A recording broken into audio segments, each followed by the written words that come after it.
it. Welcome to your Feel Good Breakfast Show. It's a new week, a new feeling, and we're edging ever closer to that big day. Dare I say it? That's right. It's beginning to look a lot like Christmas everywhere you go, especially on S3. So today, it is a day brimming with so many hot topics and, of course, cool tunes as well. We will be discussing the dramatic developments from Iceland at the moment, where a seismic spectacle is unfolding. The town of Grindavik, of course, braces for a potential underwater eruption that could echo the explosive events of 1963, creating new land while reshaping the old.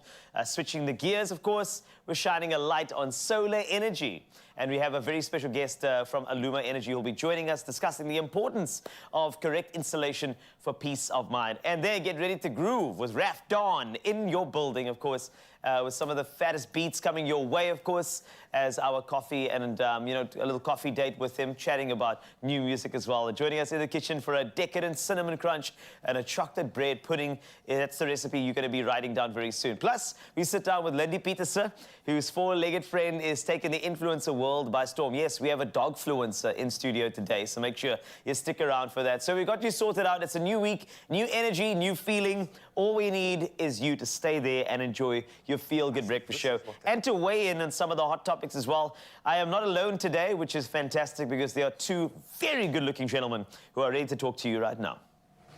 Sorry. Hey. Good morning, sunshine. Good morning, brother. How are you, man? I'm very good, man. After a weekend like this, hopefully all of you are buzzing this morning. Yes, Christmas arrived. We put up our Christmas I decorations know what happened. as well. Santa's helpers came through and made this place look amazing. And we did it at home. I don't know, something, the bubble burst this weekend, the Christmas bubble burst, and we are here for that. Then we turned on the lights, and we had to use batteries, okay? Because, yes, the load shedding has been strong this week. The power has returned, or not. So here is the big question. We want to know from you guys, have you already considered investing in solar panels at home, and why? Yeah, it's a good question, man. I think I'm definitely jumping on this one. I don't have the cash yet, but we're saving up for it. I think it's definitely going to be something of a necessity in the future. Well, yeah, and I see there's some incredible incentive, opportunities arising as well. So I'm hoping for some accountability in the space. I'm hoping for some growth in the space as well. And also some cool opportunities too, man. Oh, completely, Yeah. man. So we get to plug into the experts this morning, and we're going to have Rain explaining to us the best options for your lifestyle, for your setup. But we want to hear from you. If you've done it, have you hit any snags? Have there been some big successes? What's the right approach for you? 063-408-8863. We're keeping the lights on today. Well, at least for the next 3 hours, because it's going to be an amazing 3 hours. So let's get the ship out of port and start with those news and sports headlines. Let's shine a light on your news. First, nationally, the Electoral Commission, the IEC, says at least 1.7 million people registered to vote this weekend. On Saturday, more than 1 million voters registered. And yesterday, 605,447 people showed up at different voting stations to do so. And political leaders were out in full force in major cities countrywide yesterday. President Cyril Ramaphosa was in Tshwane, DA leader John Steenhuisen was in Cape Town, and the IFP leader Velenkosini Hlabisa in KwaZulu-Natal. And then the EFF leader Julius Malema was in Gauteng, all urging people to register to vote. Now, Higher Education, Science and Innovation Minister Dr. Blade Nzimande has withdrawn his decision to place UNISA under administration. Now, earlier this month, the High Court in Pretoria ordered him to retract his decision to do so following an urgent court application by UNISA. Nzimande had responded to an independent assessor's report commissioned by his department into the affairs of UNISA, which found acts of financial mismanagement at the institution. On to international news. Kenya's President William Ruto has been named by Time magazine as one of the world's 100 most influential leaders shaping global climate action. The ranking, known as Time 100 Climate, comes in the week he led a national holiday aimed at planting 100 million trees in a single day, about which he reported on Friday. Now, Ruto was named alongside the mayor of Sierra Leone's capital, Freetown, Yvonne Aki-Soya, and Ethiopian climate entrepreneur Kidis Asfor also made it on the list as well. Now, the Palestinian Red Crescent Society says it successfully evacuated 31 premature babies from Gaza's Al-Shifa hospital yesterday. They were moved in coordination with the World Health Organization, the WHO, and the United Nations Office for the Coordination of Humanitarian Affairs. The WHO said 291 patients were still in the hospital. Meanwhile, Israel has said it would allow 2 fuel trucks per day to enter the Gaza Strip after pressure to do so from the US. And BirdLife SA has announced the majestic Bateleur, a regionally endangered eagle, as its Bird of the Year 2024. The Bateleur, known for its aerial behavior, it's a truly charismatic and eye-catching bird of prey with its distinctive plumage and a combination of black and white and vibrant red-orange on the face and legs. The eagle's English name, Bateleur, was coined by François Le Vallon, a famous 18th century French explorer, writer, and ornithologist, and is said to be French for a tumbler or tightrope walker. This describes the bird's graceful and acrobatic and aerial moves as well, says BirdLife. Now, Bateleurs are, however, classified as regionally endangered. Their regional population size is estimated at fewer than 1,000 mature individuals. So make sure that you catch the Bateleur, which is, of course, the Bird of the Year. On to somebody who I believe is the Man of the Year with your sporting action. Here's Graham.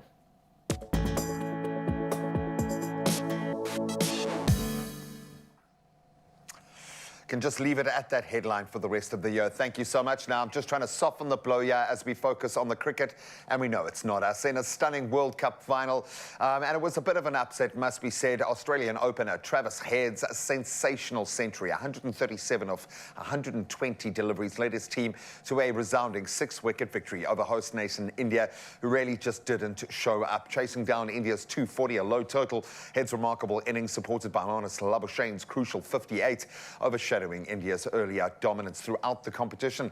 So captain Pat Cummins' decision to bowl first paid off, and Mitchell Stark's 3 for 55, further securing Australia's triumph. And despite Rohit Sharma's aggressive start, India faltering at 241 for 4 in their 43 overs, stunning a record crowd of 120,000 people at Ahmedabad's Narendra Modi Stadium. So Australia has now taken the double after winning the Test Championship against India earlier this year. A remarkable journey for these athletes, undoubtedly.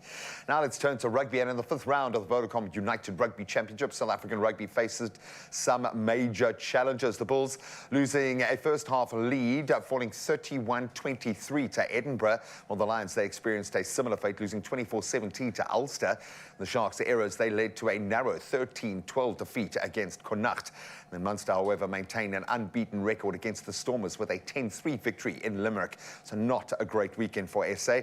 After 5 rounds, Leinster leading with 20 points, while the Bulls, Stormers, Lions and Sharks holding 7th, 9th, 13th and 16th spots respectively. So a bit of work to be done. Not so as we turn to 4 wheels now, and in motorsport, Max Verstappen, the reigning world champion, secured his 18th win of the season in an exhilarating Las Vegas Grand Prix, overcoming a 5-second penalty as well. So far, he's Charles Leclerc. He claimed 2nd place by overtaking Red Bull's Sergio Perez on the last lap in a thriller. French driver Esteban Ocon finishing 4th in a race marked by numerous lead changes and some incredible overtaking maneuvers. Las Vegas did not disappoint, so Verstappen, now critical of F1's return to Vegas, he celebrated with a Viva La Vegas on the team radio, winning by 2 seconds, .070. That was over Leclerc in the latest starting race in F1 history. So a bit of a tough one for the drivers, not so much for the fans worldwide. Incredible. Now we turn to tennis, and he's been in incredible form this year, and he completed it in style. Novak Djokovic asserted his dominance with a straight set 6-3, 6-3 victory over Italian Yannick Sinner, securing a record 7th ATP Finals title. So despite an earlier group stage loss, Djokovic's flawless performance captivating the touring crowd. The 36-year-old Serb's stellar season includes 3 Grand Slam titles, reclaiming the world #1 spot from Carlos Alcaraz, and in so doing, I think, really solidifying solidifying his space as the GOAT. And Djokovic's win also marked his 71st big title, combining Grand Slam championships with NITO ATP finals, ATP Master 1000 trophies, and of course Olympic singles gold medals, solidifying his unmatched success in tennis history. Yes, I will say it again, he is the living GOAT, and we are here for that. But that's where we leave our sport for now. Brand new day, brand new week, brand new weather to take on board. A couple of warnings that you need to take in as well.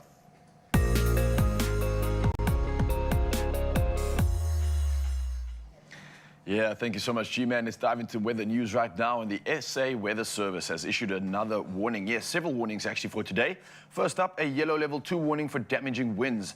Now, this resulting in some transport routes and travel services being affected over most parts of the Western Cape and the interior of the Namakwa district and the Northern Cape. Now, on top of this, a heat wave with persistent high temperatures is expected in places over most parts of the Eastern Cape until tomorrow, but lasting until at least Wednesday in the low veld of Mpumalanga, Limpopo province, the extreme northern parts of the city of Tshwane, and the western parts of KwaZulu-Natal. Now, we also have extreme high fire danger conditions, which are expected over the central parts of the Western Cape, the Namakwa district in the Northern Cape, and the central and northern interior of the Eastern Cape. And on top of this, also included is the northern parts of the Limpopo province. Well, from our weather news, let's dive straight into our sunrise view of the hour. We love celebrating this part of the day. And first up for the week, this one was sent in by Gary Orkamp, our family. Yes, and this one is from East London at Kids Beach. And what a beautiful shot. Just a soft balance of hues coming from the sun there in the horizon, and I absolutely love the foreground being shown here. What a beautiful moment. Thank you so much, Gary, for sending it through. And keep it coming. Mzansi, the number's 063-408-8863. We'll do it all again in an hour and hopefully celebrate another banger. For now, though, it's time to dive in those temperatures and see what you can expect for the day.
And those are your temperatures, whichever is relevant to you. Make sure you do the necessary, especially in Uppington, 39 degrees Celsius. So make sure you stay hydrated and stay out of the sun today. But stay with us. Your Feel Good Breakfast Show coming up. We have an update for you on the Icelandic situation with regard to that volcano, and then solar installation, a warning about correct installation. And we got the perfect person to chat to you about that. So make sure you stay there. This is your Feel Good Breakfast Show.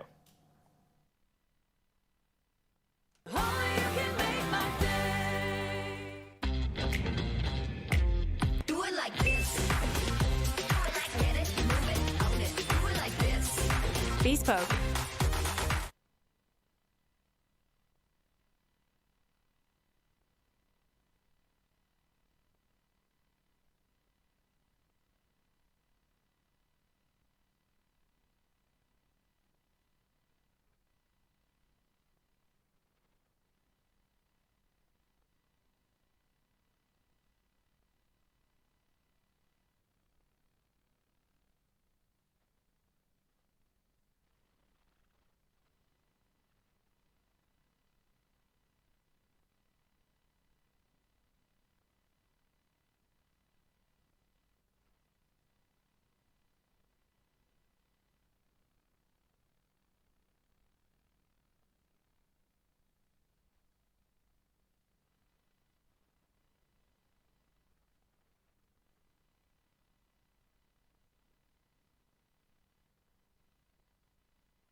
Easy does it. We know there is nowhere more festive than the Expresso kitchen this season, because you could be baking your way to 50,000 Rand in cash as part of the Golden Baker Search 2023 edition.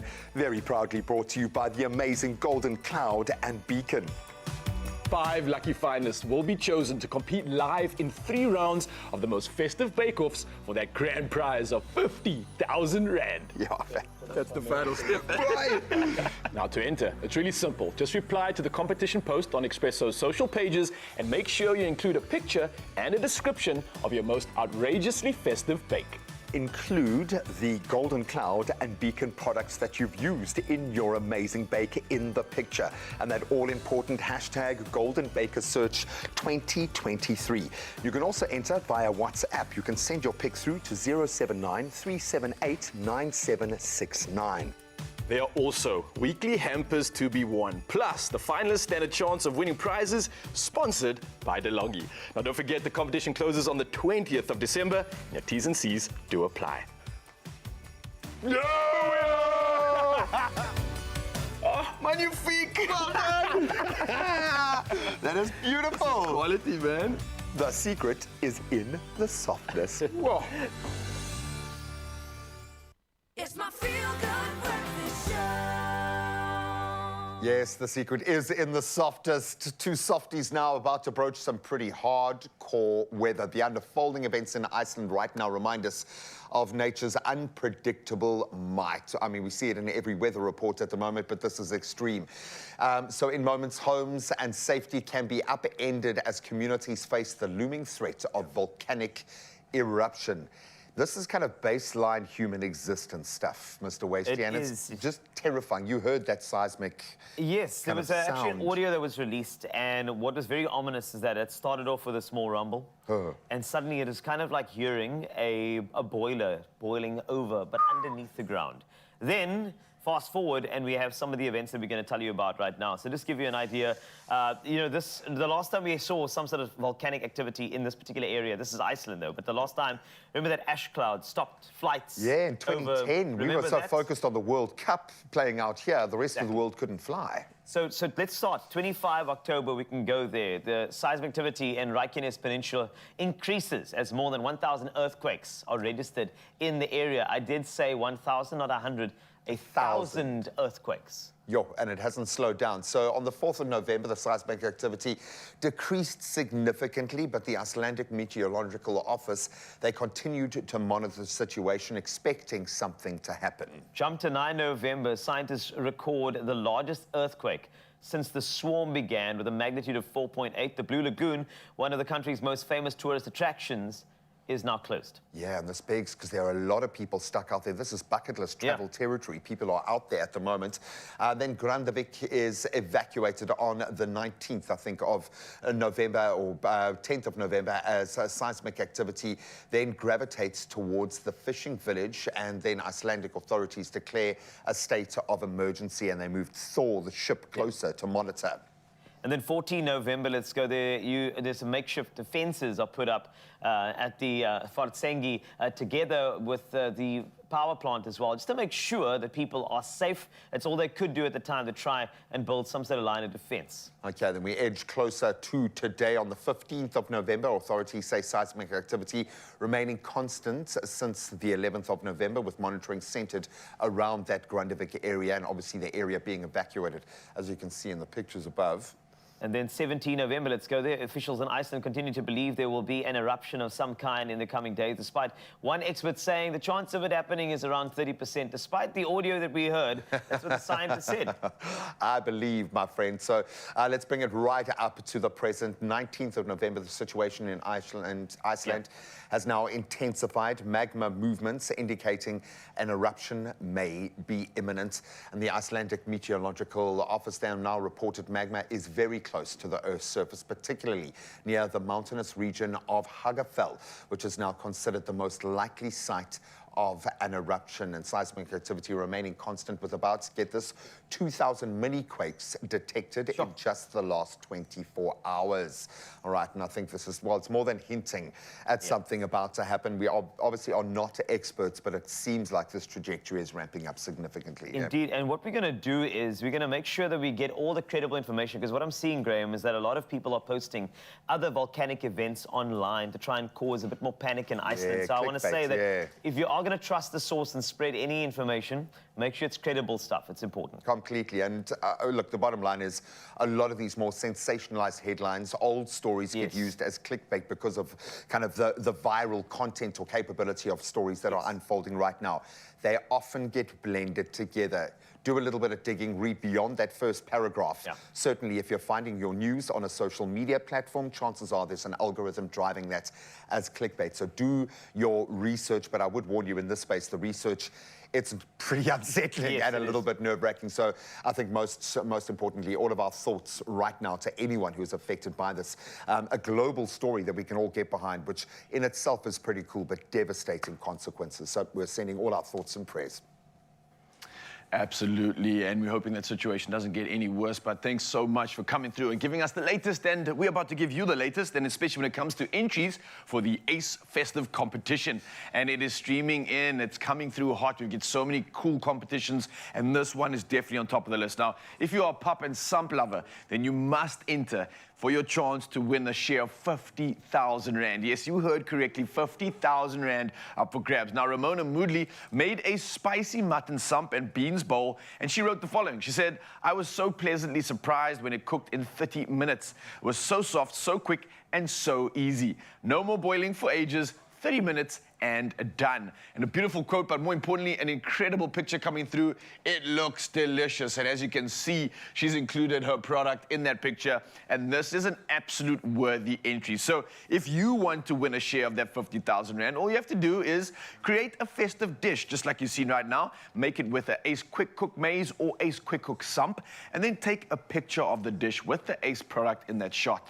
And then you can post your entry as a reply to the competition post. And that's on Expresso Facebook's, or Expresso Show's Facebook, on our X, or any of the other social media platforms that we have running this competition. Include the image, of course, and then a short description of your dish, and include the hashtag Amazing Ace Festive. And that is as simple as it is. And if you are entering on Instagram, then please tag Expresso Show and Ace Maize Meal. And of course, don't forget to include the hashtag Amazing Ace Festive. And that's in your post. Now, don't forget the entries close on the 8th of December. Your T's and C's apply, so you've got lots of time to get creative, bring your best dish, and let's have fun with it. Good luck.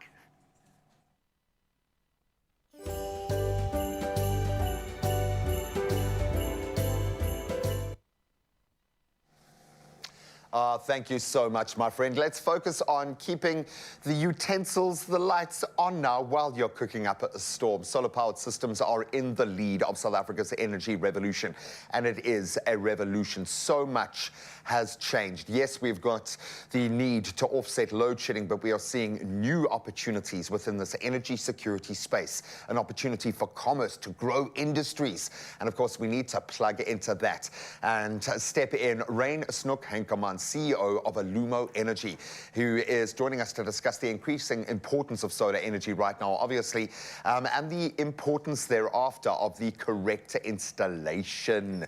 Please, let's do this properly if we're going to do it. Rain, thank you so much for joining us this morning. Good morning, Graham. Thanks for having me on the show. An absolute pleasure, because you're in the front lines now. And I would imagine your world has changed remarkably. If our world changed when the energy legislation, when people were given an opportunity to just do something for themselves, we felt a shift. I'm sure it's been massive for you. Why solar? Why have you gone all in with solar? What is it about this space that you see the opportunity? So there's a big opportunity in South Africa, but the mindset in South Africa is wrong. Everybody's putting it in for load shedding reasons, where the rest of the world is putting for a savings point of view. Sure, for future commerce. Yeah, so South Africans is like getting a two-in-one. We're getting the savings, and then you're getting power security at your home, that you can have safe power and your lights stay on. Completely, and the technology is amazing at the moment. The software backing it up is amazing. And we're hustlers in South Africa. I love the fact that we're a nation of entrepreneurs who sees gaps, sees the opportunity rather. We'll cry about load shedding for about 5 minutes, and now we want to jump on board and do it, but to do it properly. How does solar fit into the broader energy landscape? Because we can't do everything with solar, but it's kind of something that allows us to become a lot more multi-dimensional with our energy needs. So where does solar sit? So just on the resi point of view, there's about 6 million registered title deeds in South Africa. Really? Okay. So about 1.5 million is the target market for us from a LSM 10 Plus. And if you put just a 5 kilowatt system on all of those houses, that eliminates load shedding. Wow. Completely, yeah. It feels like such a quick, simple fix, and it's almost like the barriers have been preventing us, not the technology, not the access to it. We have had a couple of instances, obviously, where planning hasn't been done properly. You've got to have the right person in your corner when you do this. And I suppose when looking at modular growth, you need to do it properly on that first step. So what does that look like for that person wanting to, in a residential, before we look at businesses and kind of that side of things where it affects all of us, if I'm wanting to go out and get set up for my house, where do I start? So first of all, do your research. Google's your friend. Look at reviews, look what the company has done, ask around, ask your mates at the braai, what a reputable company can install. And if they have a long track record and have relationships with their suppliers. The one-man bands, in 2 to 3 years' time, I don't know if they're going to be around. Yeah. But if the big companies have relationships with their suppliers and uphold that 5-10-year warranty that they can exchange it if it breaks. And what does if it breaks look like in this sort of space? Do you need maintenance every couple of weeks? Is that the kind of thing that you can become empowered yourself and really get stuck in? Do you need someone there for the long haul? When we talk about having the right kind of partner, what sort of support do you guys speak to? So we do maintenance after 6 months just to check the system. It is installed by humans. There will maybe be an error somewhere, so check if the bolts are tight, the cabling's done correctly, there's no cables in the sun that it can perish. Inside your DB and that all of those things are tight and correct.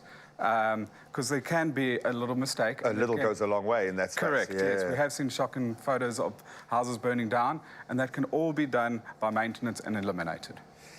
Where this gets really exciting for me is in the social development space. People's lives are going to improve. With the energy on, life is better, but it's also more productive.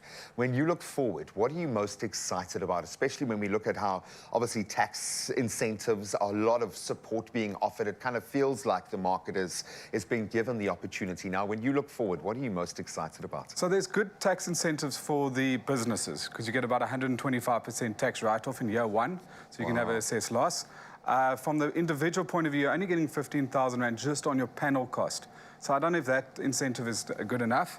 Where technology is going, I'm really excited where the AI of solar is going, that it's going to think for you. When load shedding comes, and make sure that your battery is powered up. If there's no sun, the whole AI part is really coming into play. We're probably going to launch something in the new year where you don't have to do anything. You're just going to sit back and watch Expresso. Yeah, exactly. Uninterrupted.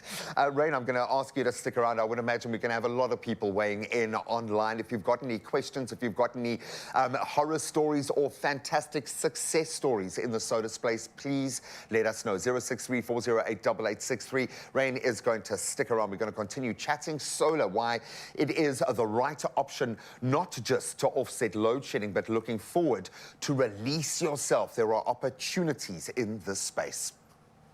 So many opportunities, and that's why we're going to dive into another discussion. Thank you so much for coming through with that one. But we're going to give you even more reason to stick around, Mzansi, because there's lots going on. I know we're entering quite a crucial time when it comes to our matric, so we're going to help you prepare for exam time. Yes, help you with the stress, all the anxiety. Don't worry, we got you, and we are ready to serve.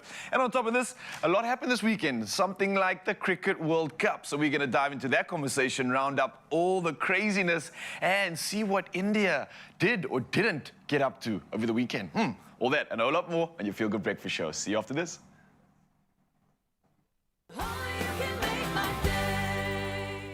Big brands, big savings at Expert Sensational Black November sale where unbeatable deals await you. From cutting-edge electronics to essential appliances, find everything you need at up to 48% off your favorite brands. Shop these deals online or in store from one of our 41 stores nationwide. That's not all. Head over to Expresso's social media pages and enter the Expert competition to stand a chance of winning one of 3 amazing prizes. Don't miss out.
It's my feel-good breakfast show. Be more plus and own your future this exam season. Biop Plus for physical energy and mental vitality. Welcome back to your Feel Good Breakfast Show. This is Expresso and you're live in S3. And you know what? We feel for you. We really do. When it comes to any sort of stress, we got your back. And life is filled with challenges, but you are living proof that you can succeed. And today we finish our last piece of the Biop Plus success puzzle with those who have the first-hand experience we need in this conversation on coming out on top during the exams and test season. And we sit down with top academic achievers. We got Tristan Gerard is here, a registered psychological counselor. We got Kumo over here, a life coach and a psychometrist. My word, when last time we had somebody like that on the show? Jamie is here as well to explore this idea. And of course, we just need to chat through what this entire thing is about. We've had so many great segments, but of course, we have to kind of wrap things up here. So just to think about stress itself. By the way, stress is happening right now. You're live on national TV. There's that stimulus of like the unknown and you're thinking you're not sure what the outcomes are of this conversation. And surely that builds a bit of stress, doesn't it? So, you know, just in terms of handling that, I think that's the first sort of stage of really understanding the type of stress that you're under, isn't it? Yeah. That's how we start. So whoever wants the first thing about understanding your stress, I think let's start there as a platform for the other conversations. And also welcome to your Feel Good Breakfast Show. Thank you. Hey, this is amazing to have you. So, in a nutshell, understanding stress, you know, and identifying what type of stress you're under. Let's go around the room for a second, starting with you. I mean, you really just need to figure out how to calm yourself down, I think, because everyone feels stress all the time, obviously. Definitely. So, I mean, different things work for different people, so you really need to just, you know, find a way to relax. Yeah. Like right now. Are you feeling, what are you doing? Where are you going now to relax in your head? Just, you need to find your happy place, I guess, as people say. Oh, my word, well, that's perfect. And then let's go about understanding the type of stress that you're under, because there are, different versions. Yeah. You know, so how do you identify and like, okay, fine, this is what I'm going through. let's have a plan of attack, so to speak. Yeah. So you can anticipate that. You know, exam stress is very, very Yes. normal during this time. And so having some nerves is very normal. You want to have a look at what is it about the stress that is actually worrying me. I Yeah. think the anxiety around exam stress is different for different students. I think Definitely. it could be, am I going to get the marks that I want? Right, so with our matrics writing now, they are thinking around, I want to get into the university of my choice. Aha. Right, so performing well is a pressure point, right? So Yes. how do I handle actually working out a schedule? And that usually helps to decrease a lot of anxiety. So Yes. can I actually have a plan of action so that can help me to contain my anxiety? And then you go, what do I do to actually unwind, to outside of the studying period? What actually Tristan mentioned, find your happy place. Yeah. Find those things that really actually relax your nerves so that you can actually reboot and have some mental energy to focus. So let's go ahead for a second, because not all stress is bad, right? So let's talk about that for a second, about identifying bad stress from good stress and what to look out for when you have an episode of good stress versus bad. Yeah, and I think it's very important to look at the types of stress and what thoughts you are experiencing Yes. in that time. So if you're feeling it feels like too much work, remember to remind yourself to say that this is something I'm thinking, but I can keep trying. I can change that thought pattern into Yeah. something positive. So the stress can be transformed into something that can actually invigorate me or energize me. So to always try and almost rephrase your stressful thought patterns Yeah. and deep breaths. Always remember to take a deep breath when you're feeling quite stressed, a few deep breaths and keep going. Yeah, apparently an oxygenated body is a calmer Absolutely. body, Yes. which is very, very important. You see, even I taught you something. I feel like I'm part of the panel. It's fantastic. So, talking about happy place, I think we need some words of encouragement for any grade 12s, working out the balance of the exam period. The happy place you speak of, how do you actually go there? I think let's start there for like a little encouragement for any grade 12. Well, yeah, I think obviously number one, just stay calm. Yes. When you're studying, you know what you need to do at the end of the day. That's correct. Right? So just find what methods work for you, identify some problem areas and work on them. Just stay focused on what you actually need to do. And if you work your hardest, then at the end of the day, you should be proud of yourself regardless of the marks, just in terms of your preparation. Stay calm, because there's no point in stressing about the marks that are going to come later, Just do everything you can. I think that's a very, very, very good word over there, because I think some people would love to put their minds, and they jump into their minds, and they kind of get locked up there. And I think that's so important for them to jump out and say, set the smaller goals. Today I calmed down ahead of this big exam. Today I got through a big chapter, and I'm happy about that. It's so good to have that reward system in you. That way you can calm down a little better. Kuma, from your side, any words of encouragement for a grade 12 who's stressing out right now? Got so much to do. I haven't eaten anything. I didn't sleep well last night. What do I do? What would you say to them? Well, firstly, your brain is only going to do so much if you don't feed it, right? Yeah. So you mentioned you want to be oxygenated, you want to be able to be well rested, Yes. because that actually helps you to focus and retain information much better, right? And so I want to really start with the know thyself. I think a lot of students Nice. compare themselves a lot. For some people, success for their exams looks like, I went through exams, never had a panic attack. Yeah. And for me, that is having to do well because I got through a very difficult moment. And so identifying what your learning style Yeah. is, right? So there's different kinds. Some people are kinesthetic learning style. Some people are auditory, visual. What works for me, and how can I find strategies that can actually work best for the kind of style that works for me? And then you work at your own pace, right? So there's techniques like your Pomodoro technique that usually just helps, and it helps with actually creating intervals between your study sessions. So Oh, wow. instead of doing a whole long cramming session, Yes. which doesn't help, and a lot of students do your last minute kind of studying, have a plan, have intervals where you can actually create pauses, because that actually can Yes. make you think of different ways to answer your question, Yeah. or how to actually read through some things. And then you go, what system works for me and how can I implement it? Wow. And then in a nutshell, from your side, Yes. grade 12s, like if you would drop a pearl of wisdom, what would yours be? Absolutely, just never give up. Keep going. You never know if the next question that you're going to study might just be the answer that you need in the test exam. Yeah. So keep going and don't give up.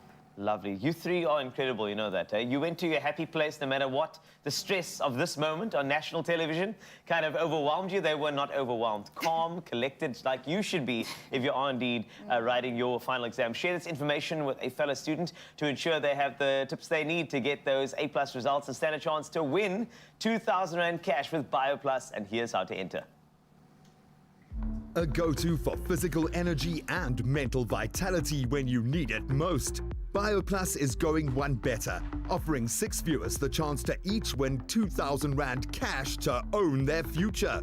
Catch Expresso weekdays from November the 6th to November the 22nd and reply to the competition post on Expresso's socials and include the hashtag BiopPlusExam. Competition closes November the 22nd. T's and C's on expressoshow.com.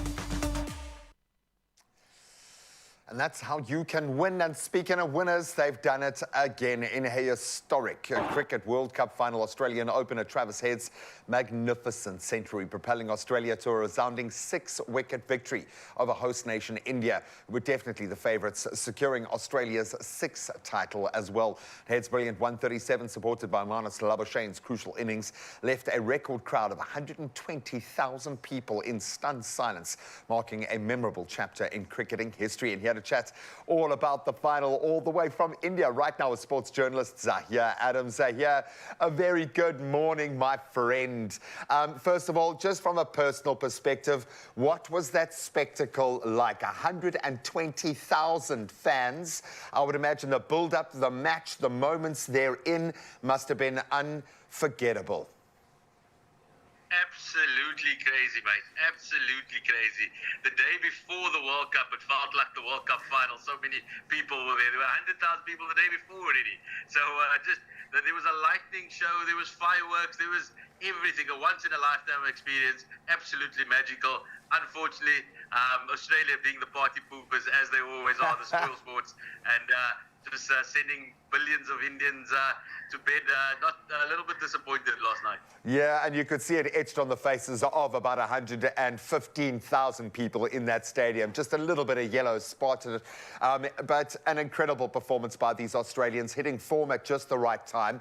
The turning points, because this can only be seen as a turnaround, looking at India's unbeaten form, their incredible individual form, the team's chemistry and dynamic at the moment. How did Australia do this? Was this India's loss or Australia's win, do you think? I think it was Australia. They just know when to peak. They build momentum. For them, they've been working on this since the last World Cup. So kudos to the Australians. You've got a feel for this Indian cricket side, though. So many superstars. And when we think of how well they've been doing, Virat Kohli, KL Rahul, I kind of got a sense. Done the calculations in terms of who they wanted, the role definition, all of those things. And when you have a golden generation like Kohli, Sharma, I mean, that stadium was built for them to win the World Cup. It was meant to be a coronation yesterday. And when Kohli was dismissed, he literally stood out in the middle for about 2 minutes and everything. And the Aussies spoke about just absorbing that silence and celebrating that silence. So, I mean, for those Indian players, they probably have one more shot next year, the T20 World Cup in the West Indies. But this was the one that they really wanted, and it will hurt for a very, very long time. So now, after a World Cup like this, we love to do our overarching assessment. A bit of a different format, some excitement, some giant slayers once again putting their hands up. The Netherlands, Afghanistan, absolutely brilliant in this tournament. What is your overall assessment now that you've been on the ground, literally in India? How are you feeling about this World Cup?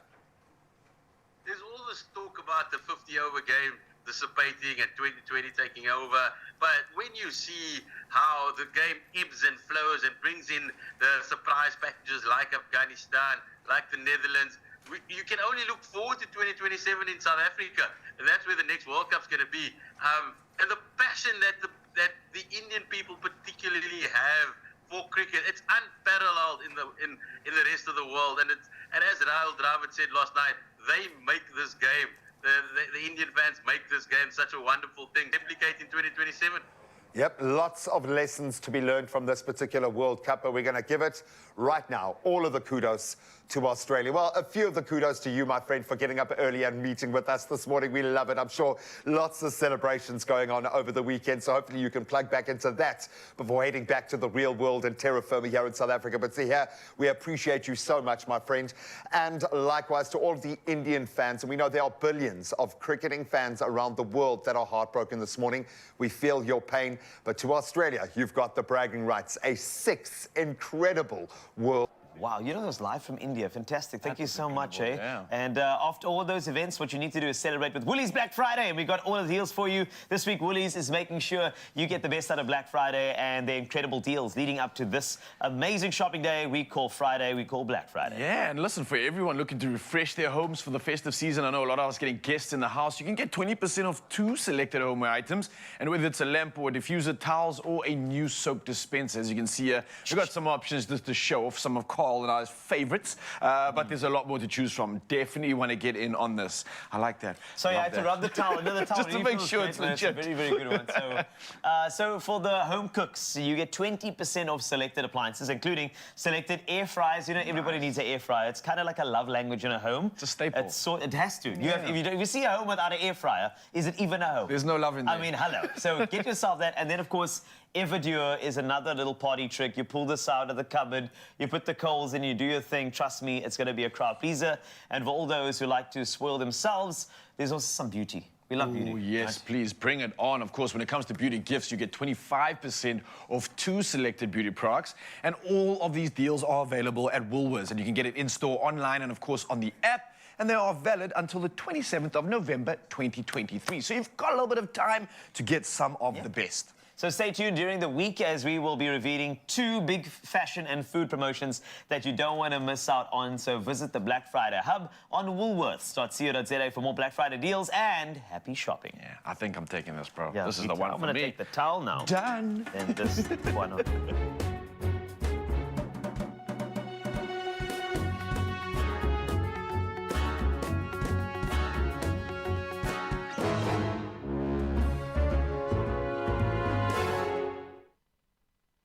Well, maybe on your bucket list for this Black Friday is a little solar energy. To rent or buy, that's my next question. We are delving deeper into the world of solar, some of those pitfalls, what you need to be educated about. And Rain, who joined us earlier, will continue that discussion. Then Raf Don is back in the house. We're going to add a whole lot more Christmas festive cheer to the studio. I know it's a little bit earlier, but we've got a party and we've got the right man to do it. Stick around. Only you can make my day.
It's my feel-good breakfast show. Brand new week. Let's start with the good news first. You could start off your week as a winner and winning big by playing Daily Lotto for an estimated 400,000 Rand jackpot this Monday. That's how you beat back the Monday blues. Now, someone has to be a winner. That's the bottom line.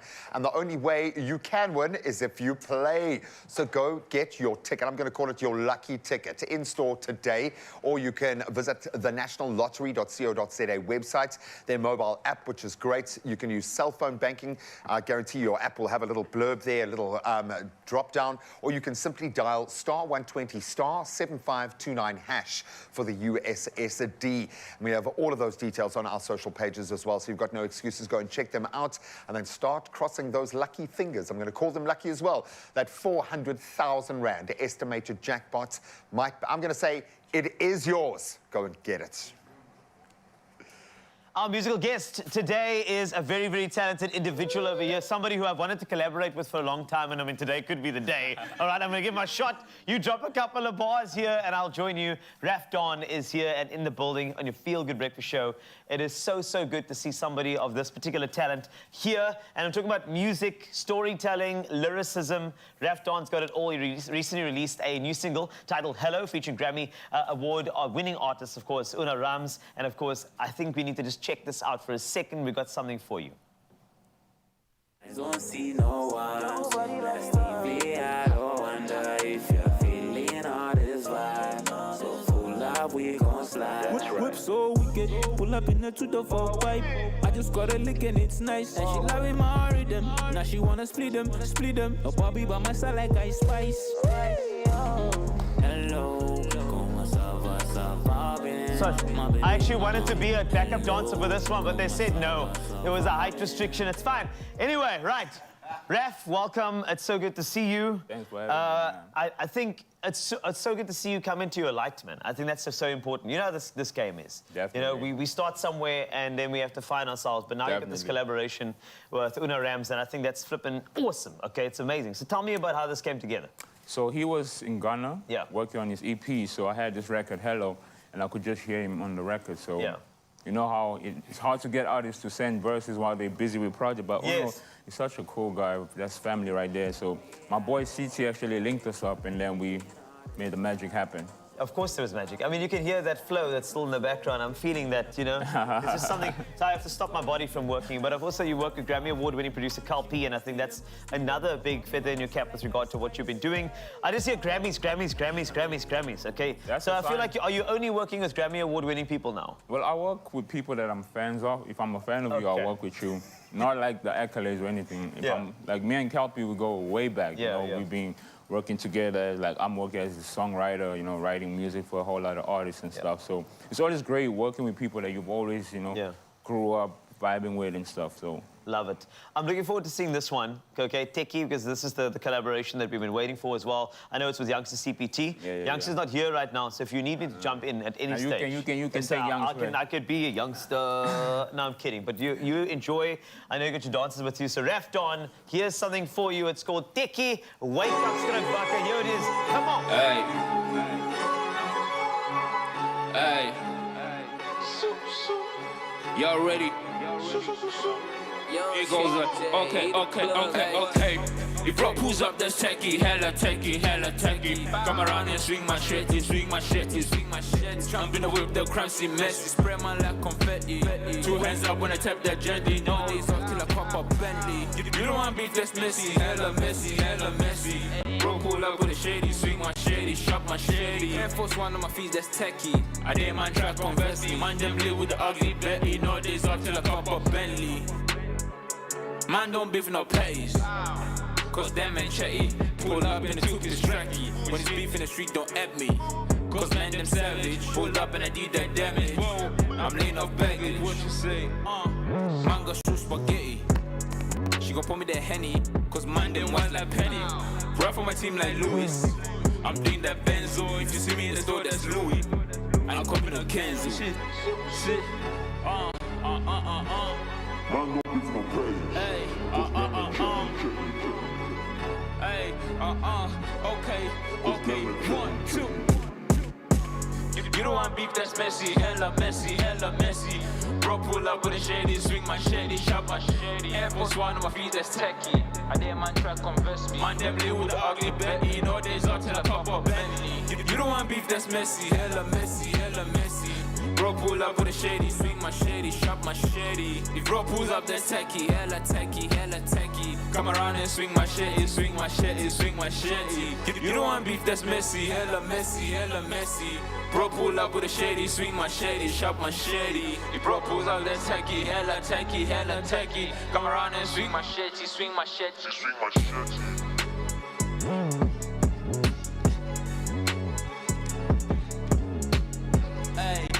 Okay, hella messy, hella tacky. Okay, hella messy, hella tacky. Hella messy, hella tacky. Hella messy, hella messy, hella tacky. Soup. Oh! What?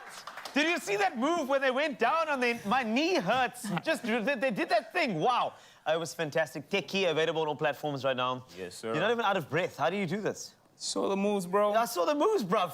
Bro, the moves were going in. Wow. Techie is out, draft on a youngster. Make sure you go stream it, support Vocals from the Locals. And of course, we'll have more for you in the next couple of minutes. Stay with us, your Feel Good Breakfast Show. How do you do that thing? Techie.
It's my Feel Good Breakfast Show.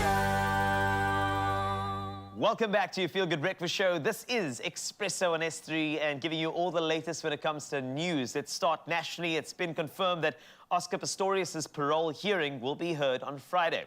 He has completed the minimum required sentence to be considered for parole. Pistorius is serving a 13-year and 5-month sentence after his culpable homicide conviction was overturned to murder in 2016. Pistorius shot and killed his girlfriend Reva Steenkamp on 14 February 2013, claiming he thought she was an intruder.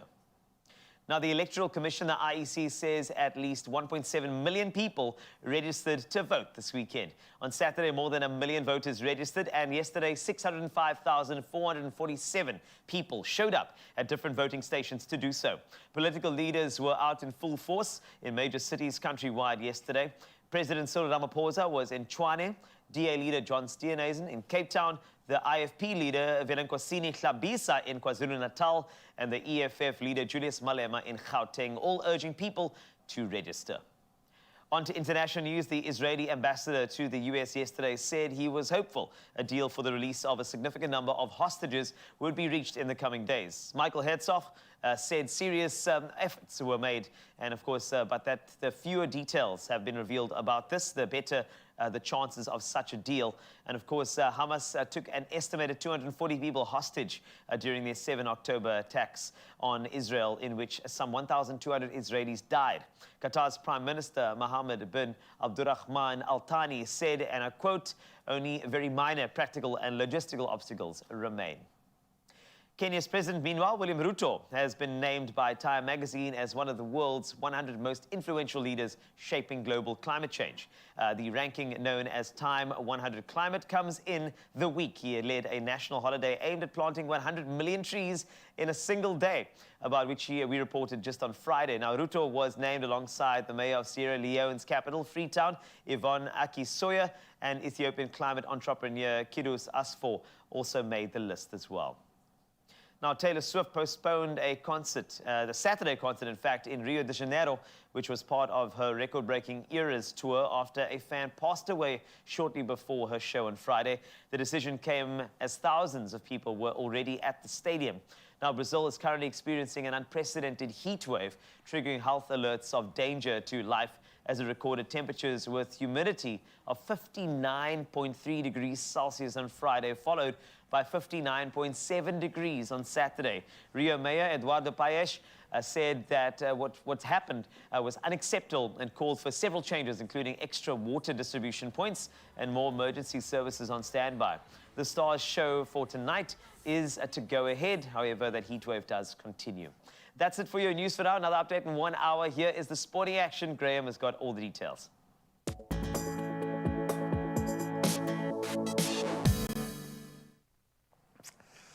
Well, I know as a South African, this is a tough one, a bitter pill to swallow, but let's do it because they deserve the kudos this morning. In a stunning World Cup final, upset Australian opener Travis Head's sensational century, 137 in fact, off 120 balls, led his team to a resounding 6-wicket victory over host nation India. So chasing down India's rather modest 240, Head's remarkable innings, supported by Marnus Labuschagne's crucial 58, overshadowing India's earlier dominance throughout the tournament, in fact. And Captain Pat Cummins' decision to bowl paid off. Mitchell Stark's 3 for 55, further securing Australia's triumph in that first innings. So despite Rohit Sharma's aggressive start, India faltered at 241 for 4 in 43 overs, stunning a record crowd of 120,000 people at Ahmedabad's Narendra Modi Stadium. And Australia now taking the double, in fact, after winning the Test Championship against India earlier this year, their 6th world title. Incredible. Now let's turn to the rugby, and not a great weekend for SA in the 5th round of the Vodacom United Rugby Championship. Our South African rugby franchise is facing some challenges. So let's start with the Bulls. They lost a first half lead, falling 31-23 to a very spirited Edinburgh. While the Lions, they experienced a similar fate, losing 24-17 to Ulster. The Sharks, their errors led to a narrow 13-12 defeat at the hands of Connacht. Then Munster still looking strong. They maintained their unbeaten record against the Stormers with a 10-3 victory in Limerick. So after 5 rounds, Leinster leading the charge with 20 points, while the Bulls, Stormers, Lions and Sharks some way off the pace, holding 7th, 9th, 13th and 16th spots respectively. Are still number 1, and he's proving it just about every race now. As we turn to motorsports, Max Verstappen, the reigning world champion, secured his 18th win of the season in an exhilarating Las Vegas Grand Prix, overcoming a 5-second penalty as well. So Ferrari's Charles Leclerc, he claimed 2nd place by overtaking Red Bull's Sergio Perez on the final lap. Then French driver Esteban Ocon finishing 4th in a race marked by numerous lead changes and overtaking maneuvers. The track delivered. So Verstappen, who was initially critical of Formula One's return to Vegas, he celebrated with a Viva Las Vegas on the team radio, winning by 2.070 seconds over Leclerc in the latest starting race in Formula One history. I don't think the fans were complaining. Now let's turn to tennis, and he's really has been back to his best. Novak Djokovic asserted his continued dominance with a straight set 6-3, 6-3 victory over Italian Yannick Sinner, securing a record 7th ATP Finals title. So despite an earlier group stage loss, Djokovic's flawless performance captivating the Turin crowd. The 36-year-old Serb's stellar season, including 3 Grand Slam titles, reclaiming the world #1 spot from young Carlos Alcaraz. Djokovic's win also marked his 71st big title, combining Grand Slam championships, Nitto ATP Finals, the ATP Masters 1000 trophies. I don't think anyone's come close to him there, and the Olympic singles gold medals as well. I think undoubtedly solidifying his unmatched success in tennis history. Yep, he's the GOAT. You can come and find me online to fight with me about that one. But that's where we leave our sport for this hour. The roads should be up and running by now. Let's see if there are any incidents to report on.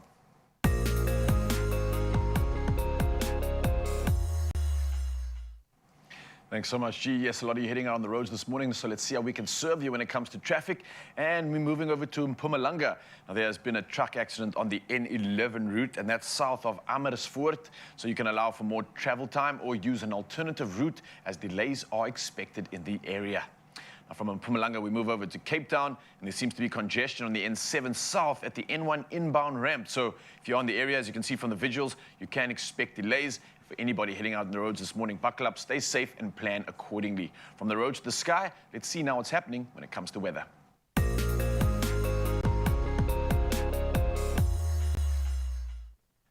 Diving into weather news, and in the wake of last week's devastating rain, hail, and floods comes the news that the Johannesburg Metro's Water Rescue Unit and the SAPS Water Wing have launched a search for 2 youths who were swept away by water in the Kliprivier in Olifantsvlei. Now, a 21-year-old man and an 18-year-old woman were swept away in turbulent water during a religious ritual on Saturday evening. Now, Emergency Services spokesperson Robert Mulaudzi called on communities to be especially vigilant when rituals are conducted in rivers in the light of the heavy rains of the past few days. Now, he asked that traditional healers put safety first, and the search for the youths will continue today. Well, we're hoping for nothing but a positive outcome from that. But for now, though, we move to another positive time of the day, and that's sharing the sunrise view of the hour. Now, this one was sent in by Ian from Durban, who said, "Good morning, Expresso team. Wishing you and all of South Africa a magnificent day. Regards, Ian." And wow, Ian, with a shot like this, how can it not be a magnificent day? This is a magnificent shot. The capture of the clouds, the detail, the horizon, everything in the shot is just screaming power and absolute magic, and I love it. This is a winner. Keep it coming, Mzansi. We'll do it again one more time in an hour, and you can use the number 063-408-8863. For now, though, let's take another gander at what you can expect when it comes to temperatures on your side of town.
Kimberly and Craddock 38, Uppington 39. Please stay hydrated and be safe out there. This is your feel-good breakfast show.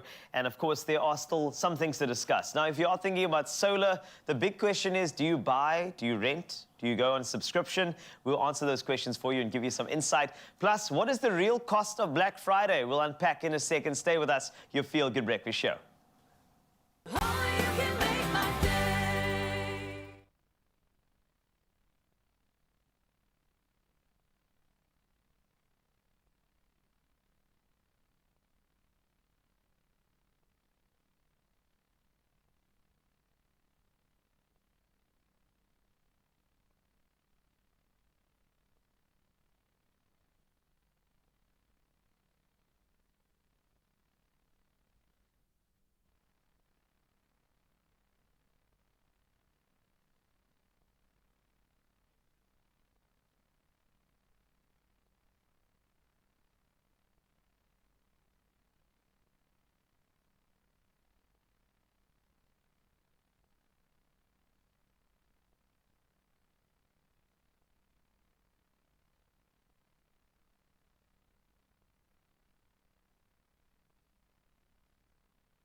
Big brands, big savings at Expert's sensational Black November sale, where unbeatable deals are waiting for you. Shop these deals now, online or in store. It's my feel-good breakfast show. Welcome back as we continue a vitally important discussion. When you look at the bigger picture at the moment, we are sitting down with Rain Snoek Henkeman, CEO of the incredible Alumo Energy, discussing the importance of the correct installation of your solar systems and what kind of backups, opportunities possibly there are in the space. Before we look at the best way to connect to solar and reiterate again that there are a couple of options there, let's look at the installation. If we have got it done or we're in the process of having it done, what do we need to shore up before we do this? Because we know the Consumer Act comes in to protect us, but we have seen some horror stories. A mate of mine had his, I think it was his neighbor's house in a very affluent area burned down because of this. So where do we start from a safety insurance perspective? So first of all, when you get a quote, one-time solar system is not a quote. You need to have the components, an inverter, a battery, the panel, what other surge protection, all that must be on the quote. Because if you do have a bad installer, you can at least use the Consumer Protection Act against him or her, their company. Because if you just have one-time solar system, that's going to not hold up in court. Exactly that. So you want to make sure that the person, and this is a great way to understand if the connection is right, because you can ask these questions at the very beginning and get a sense of the ease with which the installer is answering and what sort of long-term maintenance and backup. What do we need to take care of from our side when we've had solar installed? What sort of maintenance, what sort of job are we taking on board? So it's a huge investment. An average system is about 150,000 Rand. So you've got to do your homework. Make sure that the system that they're installing is for your needs. So if you just want your lights and your plugs working, it's a much smaller system. But if you want to start cooking, using your air fryer, then the system gets slightly bigger.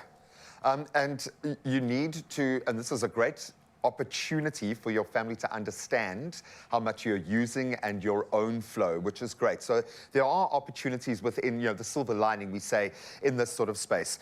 What boxes need to be checked in order to ensure the safety element? When we talk about the Consumer Act, what things will they be looking at specifically, i.e. what is the framework that you operate with? So you must have surge protection on the AC and DC side. Your panels must be installed with correct mounting structure, and it must be earthed down to earth or ground. Yeah, so you must definitely have the surge protection, and the components must be of a NRS approval. I love the fact that it feels like we are able to literally take the power back into our own hands. But so much of this is an area where we know so little about that. So I would suggest that you get the right partner on board for a long-term journey like that. What do I need to ask you as an installer, and vice versa? What do I need to know about my own household when engaging in this relationship? So again, what needs you want, what you want to install and what you want to run, how much savings you want to how much backup you want during load shedding. And afterwards, you definitely need a certificate of compliance, a COC as it's known on the street. You have to have it, otherwise it's not insurable. It is, the certificate makes sure that it's installed to the correct standards of South Africa. When we look at the right way, because you talk about the tax incentives not being great for the individual homeowner, but if you wrap this up in I'm building a house, and it gets overlaid within the bigger financial project in that sense. So I'm starting a relationship in a new complex, or a new complex is being, there are opportunities to ensure that the solar gets in there. Do I buy? Do I rent? Do I subscribe? What are the pros and cons of these three options? So if you buy, definitely do the maintenance afterwards. Definitely ask your provider that they can do maintenance about 6 months after, then annually. Okay. And also just look at your panels. If there's birds' nests underneath, check what's going on. If you rent, rent is a very good option because you own it after either 3, 5 or 7 years rental period, so you can get the benefits going forward. But if you a subscription model, you never own it. So you just have a service like a Vodacom service that just give you power and backup power to your needs. How would you recommend these to your clients? Because you've done a deep dive in this space. What is the best, do you think, for an individual homeowner, kind of per economic bracket, if you will? Or how would you approach this when you're going to market? So if you have the surplus cash, or you can take money out of your bond. A lot of banks are that you can increase your bond now, that you can outright purchase through us or a provider. That is first, because that is cheaper money than renting it. But if you rent it, your maintenance and your insurance is built in. So over that period, you're 100% covered that if the system does break during that period, it will be replaced, fixed with us. It's 48 hours that you can be up and running again. I was going to say quickly as well, because when it comes to even a household, I've got 2 young kids. With the power off, things slow down, they grind to a halt. We've found ways of MacGyvering it. But if you're running a business from home, if you're running a small business wherever you are, it does make a massive difference. So I think why I like the rental and the subscription option is the fact that if something does go wrong, there is someone there to step in immediately, which is great. And I love the sound of 48 hours. I think a lot of people would have put their hands up for that. Some advice for people entering into the solar space, because there are so many, unfortunately, misnomers out there, some myths as well, and there is a bit of a gold rush kind of a feeling happening at the moment with good reason. This is a great new phase for South Africa. What is your advice in the solar space? Do your research. Just please go to Google, do your research, make sure the reviews are, there's no Hello Peters against the company they ran. If you're outright purchasing, I wouldn't pay more than a 50% deposit. If it says 70%, then there's a little bit of alarm bells. Because you're funding that company. Rather just cash flow. a little bit less and make sure it's installed correctly, and reviews. South Africans are very good at writing reviews. If there's a good review track, I think you're okay. He says that because he just got a good review. Wait until it's on the flip side of that. Now, I understand why you guys have gotten so many good reviews, and congratulations for being ahead of the field in a space that is going to be so exciting over the next 10 years. And I say that mainly from a social development space, from an economic standpoint, what this is going to do for South Africans on the bottom end, those that generally suffer the most from a loss of power, a lack of resources. The game has changed, but you need the right people in your corner. And I really do suggest that you visit alumo.co.za. If I've been able to glean this much advice just from sitting down with Rain for a few minutes, I'm sure they will have you covered. Go and check them out and ask the questions and do your research. All right, Black Friday. You know, we were saying about Black Friday, it's coming up, and we are going to give you all the deals we can. Now, the Black Friday deals have been coming in hot and fast. You know this. We're going to talk about it the entire week. It takes a lot of self-control to not be tempted by all of these offers, and that's why Ryle and I have to have a discussion about this. It's like kryptonite at this time of the year. is. But don't worry, we've got you covered. And of course, with our Money Matters chat, we're going to be unpacking our strategies for Black Friday and what we potentially have on our wish lists. Carlitos, you ready for this one? Yes, indeed. All right, so first question that I'm putting in the middle of the table is how do you approach Black Friday? And do you have any specific wish list items that you are looking at now? Listen, I've realized in the past through failures that you can't just be looking around at every single deal and wanting to grab a piece of it, because you're going to go broke all the way till Jan and you still got to deal with December. So you need to brace yourselves for these moments. I think what's important is to really highlight and have a list of things that you need or want or are looking out for. So before you go buy it now, this is a great time to wait and hopefully it comes on sale. So I've got a few things on the list that I've been holding out on, hoping that there's a better deal, and then not trying to get too distracted from purchasing other things. I've got to stick to the prize. Eye on the prize, stay focused. Mzansi, this is a very important keynote, I think, for this one. So in terms of the wish list itself, do you want to unpack for a second, like what is on your wish list? Yeah, man, I'm looking for like a sound bar with a nice sub, you know, I want to upgrade the entertainment system. I want to have a little bit of a jaw inside. I want to I want to upgrade my air fryer, bro. Everyone's on this air fryer, bros. I'm still chilling with the 2-liter version. I want to go big. I want to get old chicken in that thing, man. I'm done. My brother, you need to come to the dark side. Oh, is it? Oh, you took it from the green side I'm just saying the dark side. You need to have your vegetables and your protein cooking at the same time. Now? Whoa. They must do this at the same time. But you'll get there. I need to get on that level, bro. Personally, a 42-inch TV is on this, but I need a smart TV. Yes. Because I've got a TV in my room, but it's not smart, so I had to kind of I had to put it in a dongle to make it smart. I got you. So I need a proper standalone. And then an aircon, actually. Oh, wait, can I add that to the list as well, please? I felt that last week. I know it's going to be the hottest summer ever, but I need an eco aircon. So I'm looking at that at the moment. A nice clean air going in the house. I love that. I'm going to be changing my list. I don't know what's on your list, Mzansi, but these questions are going to keep going because there's a thing that comes to your wish list, right? We're speaking about what you want to do when you're approaching it. But what happens when you are dealing with essentials or luxuries? Which one are you more inclined to deal with? Essentials? Black Friday. Yeah, because remember, these luxuries are items that you probably would never purchase in a year, but now's the opportunity to get something you've always wanted but maybe couldn't afford, but you still got that list of essentials that you kind of want to hit, and you know that getting the essentials means you're going to save money because you're getting it for cheaper. How do we deal with this, bro? Essentials. Essentials. Like, I feel like this is the time where you can actually bulk buy responsibly.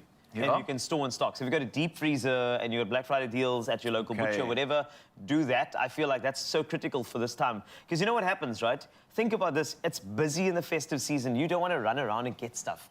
You want to have it in your deep freeze, have it in your pantry, have it in stock. And I think this is the time to do responsible stocking as opposed to, you know, luxury. I feel like luxuries are things that I want to handpick those things. I want to be a part of that process. So, in my opinion, Black Friday, I stockpile essentials. And the other purchases, I'll wait for a good deal outside of Black Friday. I don't mind. Going with functionality there, but Carl, you've worked hard, man. You deserve the luxury, bro. You need to spoil yourself. I will spoil myself at a stage, but I think essentials are quite important at the moment, so I will do that Black Friday. I like that. Look, I love this conversation. It really is important to have this chat, I think, especially before heading into the store, before capitalizing on these Black Friday deals, because it can get wild. It can get crazy, and we can lose plot of what we are actually there for, and especially when it comes to things like appliances and tech. Do you prefer to shop that in-store or online? I know for me, I've been trying to look at some of these items online, but I need to hear what the speaker sounds like. So there's certain things that I need that touch, that feel, that sort of ambience. There's certain things that I don't need to stress. I know what it is I can get online. How's the deal with you? The deal is exactly that. I mean, there are some things that you must test and try out. So if you are going to do audio equipment, you want to feel what that experience is like, right? I even wouldn't do a TV online.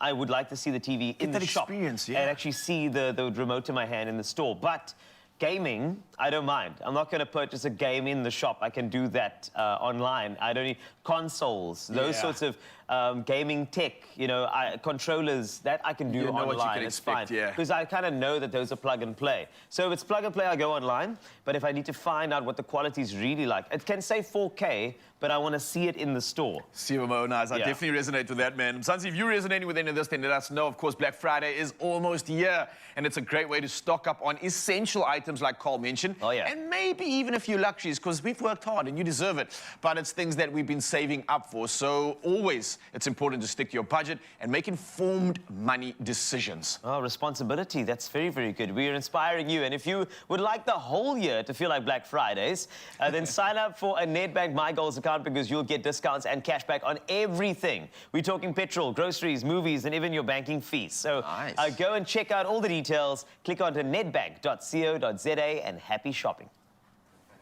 Mabel, check this. With a My Goals premium account, you get 12 free airport lounge visits. 12? Yeah. God, David, when you are busy planning your next getaway during office hours, man.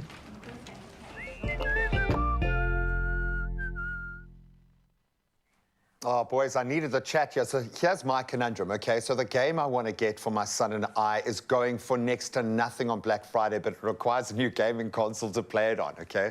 How do I work this one? You can think about that as we think about renovating our bathroom. In fact, we've got a bathroom renovation inspiration that will change your life. Then speaking of which, I think we've got a dessert that is going to change all of our lives. We are talking about a cinnamon crunch and white chocolate bread pudding, and it has gold in it. Literally, it's got gold in it. It's festive. Christmas has come a little bit early, but we are here for that. Stick around. My word, look at it.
It's my feel-good breakfast show. It is your feel-good breakfast show. And you know what? We love hooking you up with certain things like, renovation ideas. It's the season, of course. Now, renovation is another word for transforming the spaces that once were to what you need them to be. So today, we have the pleasure of giving you that must-know tips, of course, and all of those tricks as well for creating the perfect zen in your bathroom with the owner and founder of Set the Stage SA. We've got Jackie Rabenheimer here, and I just want to welcome you. Thank you so much. Already I feel calmer. You've good energy. Great, thanks, Cole. So remember, budget is a big thing at this time of the year. Yes. You know, we're saving for, you know, the big days, and at the same time, we want the place to look good. So I wanted to start with some of the considerations when it comes to your bathroom and kind of tweaking things without breaking the bank. What type of advice would you have for us there? Yes, we are time limited and budget Yes. is a thing. So I would do things that you can do yourself. Yeah. Start with just decluttering your bathroom. Yes. You know, everything is standing around, so decluttering and clearing all of the spaces. And this goes also for any nails and hooks that's unpractical and not in use going onto the walls. Yeah. Just take away all of that. And then I would do a deep clean. You know, this makes a really, really big difference. Grouting? Grout, clean that grout, clean that tiles. Yes. Of course, definitely. And then also remove that old silicone. Oh, yes. I have that. Because unfortunately, you know, the truth is that with the moisture, if your Yes. silicone is not actually installed correctly, you have like the black mildew that piles up as well. Exactly. Yeah. Remove that and just apply new ones. Lovely. Yes. Then also paint. Paint is a very budget-friendly and it makes such a difference. Even paint the ceiling. So ceiling, walls, but do a good quality bathroom paint. Yes. Yeah. And then it's Black Friday. We just spoke about it. Yeah, so yeah. you will get some nice deals on towels and bath mats and a mirror. Yeah. So get yourself some very nice accessories. Yes. At a good price. And then to stow away everything, look out for a shelf that is closed or even containers with lids so that you don't see everything. Thank you for saying that. Yes. Jackie and I just had a conversation about my bathroom, and I just think that I got a shelf. I thought it was a great idea, but now the thing is, it's like there's a pile-on happening at the moment. It's open. And you can, if you are going to go to my place and use the bathroom, because you're going to see all of the razors and the toothbrushes, and that's how it goes. So let's move on to some of the elements that you think. You know, I know you mentioned a couple of the items that you should actually bring into the bathroom space, but if we are working on a budget, it's a thing to walk into a space and just say, oh, that's nice. Now, I want to know, on a budget, what type of things should we consider as additions to a bathroom to just kind of make it look fresher? You can, well, all the accessories, towels and all of that, but if you hang them nicely, you can really make a difference. So everything should just be neat. Okay. Yeah, so use what you've got. Yes. What are your thoughts of plants in a bathroom? Definitely, yes. I would go for an orchid or a fern, yes, and reuse a pot somewhere from your house and just put it in the bathroom. Reuse. Or even, yes, definitely reuse. Or if you have a nice picture, just put it in a frame that you already have and put that onto the wall or on a picture in a shelf. bathroom? Absolutely. Really? Artwork is great in a bathroom. In a bathroom? Yep. This is so good to hear. I think that's actually a contentious point for some in terms of like putting art in your bathroom. Yeah. Is definitely. that actually a space to display? It makes you feel good, doesn't it? And a plant, definitely a plant. Plant and art. I like that. A real plant. I would go for a real plant. There is humidity and it will stay alive. and then when it comes to a bit of the DIY work, you mentioned like maybe framing a picture there. So, you know, what are some of the elements that we can actually repurpose, upcycle, maybe add some DIY to? I mean, maybe the frame of the painting would be quite a nice little project for you. Yes, definitely. Or even your mirror. You can upcycle the mirror frame. If your mirror is not framed, frame it nicely. Yeah, you can do a lot of things. You can even upcycle your vanity, paint that. There's so many ways of just repurposing. We've done a bath as well, where it was a loose standing bath, and we painted the outside of the bath. It looked stunning. Really? Really, it looked stunning. And that's like a taboo thing to do, to actually paint something like that. I know. But why follow the rules? Now, let's talk about the don'ts in a bathroom. Yes. I mean, you mentioned put art in your bathroom. I thought that was a don't. So you're opening my mind here, but let's go for when making over on a budget, some of the don'ts. Well, bathroom mistakes.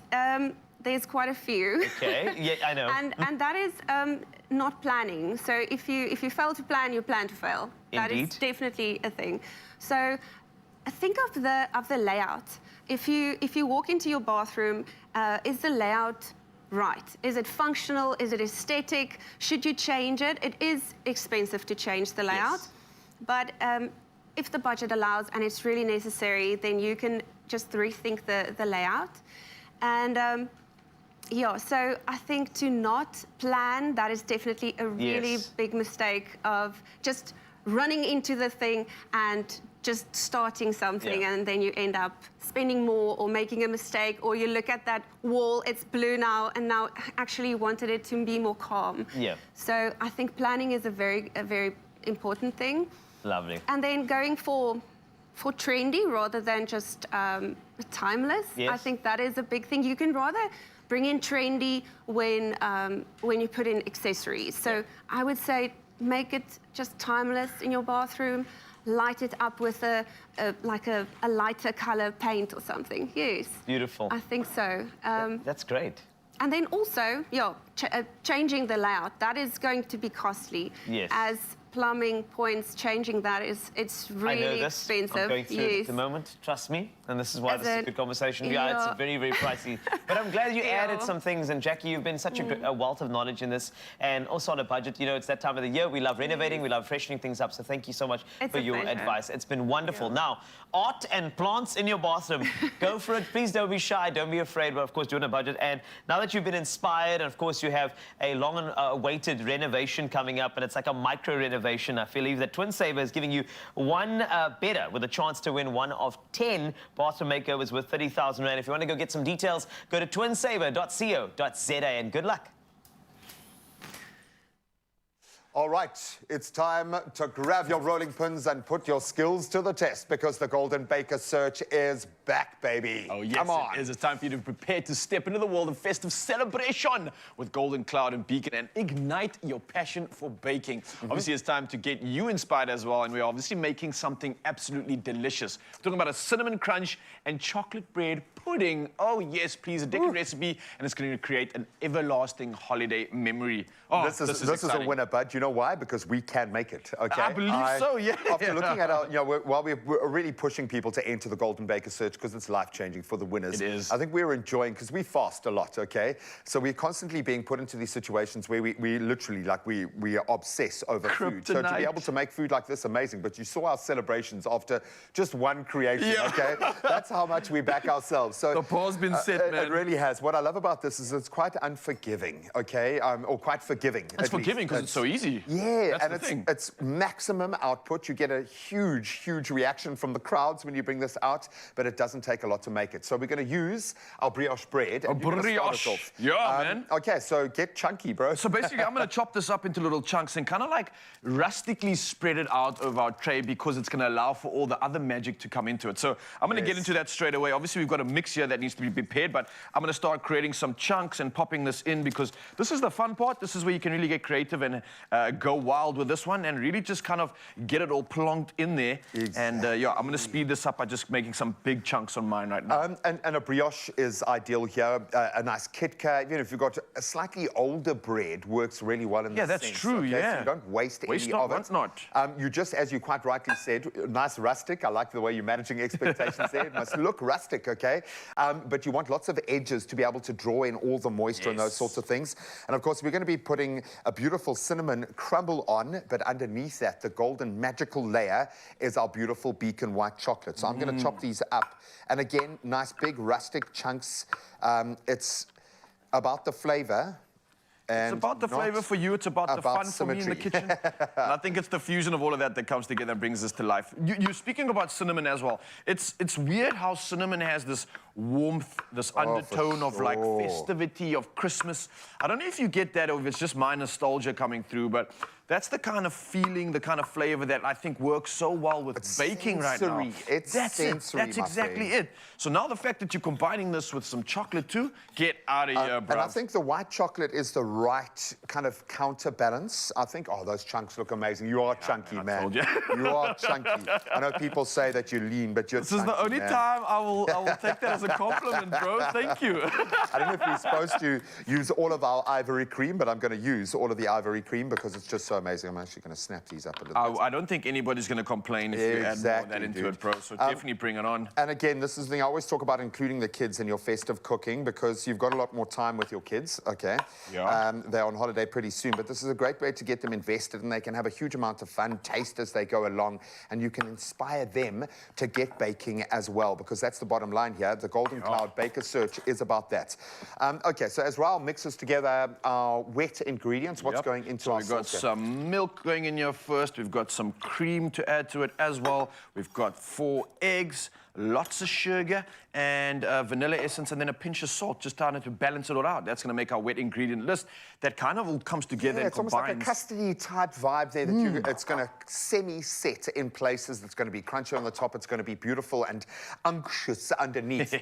But the whole point here is that you can bake your way to something special, and that's at the heart of the Golden Cloud Baking Search. And we are obviously using our Golden Cloud cake wheat flour, which is an all-purpose flour, ideal for almost just about any baking recipe, really. You can talk about forgiving. This is one of those perfect dry base ingredients for all your festive, tasty treats. So we want you to be surprised by the brilliance and richness of Beacon this Christmas, and yourself, for that matter. For the past 85 years, Beacon has been bringing joy to people throughout South Africa. With their varied range of exceptional sweets and treats, they continue to bring delight to any celebration. So when you're starting to put together your creations, you can handpick from Beacon's heavenly chocolates, their boxes, the assortment, create a delicious melt-in-your-mouth chocolate or toffee sauce to maybe glaze your bread pudding. And on our website, we've got a fantastic, delicious sauce that you can put on. Okay, so the wet is going on. I'm going to ask you to put our white chocolate on. Is the chocolate first or the wet? What do you reckon? Chocolate, so put the wet on first. Yeah, wet's coming Then we're going to put the chocolate on as our first kind of casing layer, and then I'm going to make our crumble. And for that, we are using our cake wheat flour, just 2/3 of a cup, a little bit of butter. Okay, chocolate's coming in. Can I pop that in there? Yeah, just spread it all over. Our brown sugar. And you don't have to use as much brown sugar as we are. We're just going full dessert here. And then, of course, the hero, the cinnamon. And then we mix this all together, and we have a beautiful crumble that is going to form that wonderful caramelized topping.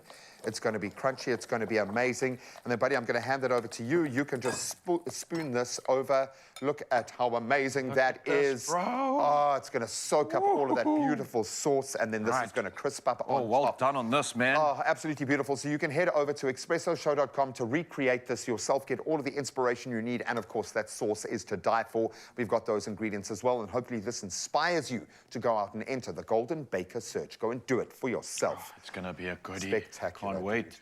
The studio's going to go crazy for this. Easy does it. We know there is nowhere more festive than the Expresso kitchen this season, because you could be baking your way to 50,000 Rand in cash as part of the Golden Baker Search 2023 edition. Very proudly brought to you by the amazing Golden Cloud and Beacon. 5 lucky finalists will be chosen to compete live in 3 rounds of the most festive bake-offs for that grand prize of 50,000 Rand. Yeah, that's the final step. Right. Now to enter, it's really simple. Just reply to the competition post on Expresso's social pages and make sure you include a picture and a description of your most outrageously festive bake. Include the Golden Cloud and Beacon products that you've used in your amazing bake in the picture. And that all-important hashtag Golden Baker Search 2023. You can also enter via WhatsApp. You can send your pic through to 079 378 9769. There are also weekly hampers to be won. Plus, the finalists stand a chance of winning prizes sponsored by DeLonghi. Now, don't forget the competition closes on the 20th of December. And your T's and C's do apply. No! Oh, magnifique! Well done! That is beautiful. Quality, man. The secret is in the softness. Whoa. The secret is in the softness. How's this for softness? A soft life with these beautiful dogs. We'll be chatting to this dogfluencer, Mr. Miyagi, in the next couple of seconds. This is Mademoiselle Lulubelle in my hands. She's a very beautiful baby child, and you are going to listen to her speak. Well, maybe. We know. And of course, Lindy's going to unpack how we have our very first dog fluencer in the country. This is going to be amazing. So make sure you stick with us. And of course, we got some weekend sports to chat to you about in the next couple of minutes. So make sure you stay. If you want soft dog cuddles, you're on the right show. Your feel-good dog show. I mean breakfast show.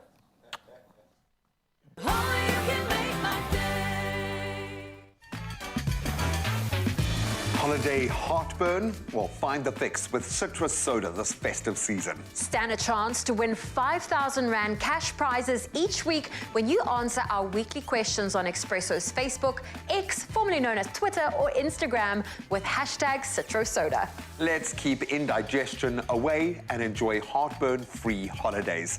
T's and C's obviously apply. Come and join the fun.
It's my feel-good breakfast show.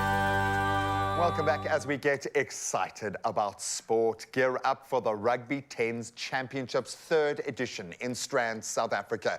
This elite competition features top franchises including debutants, Western Province and Boerland Rugby. Welcome to the fold. Competing across, thank you Mr. Miyagi, welcome them as well. Competing across various divisions of men's, women's, boys under 18 and girls under 18.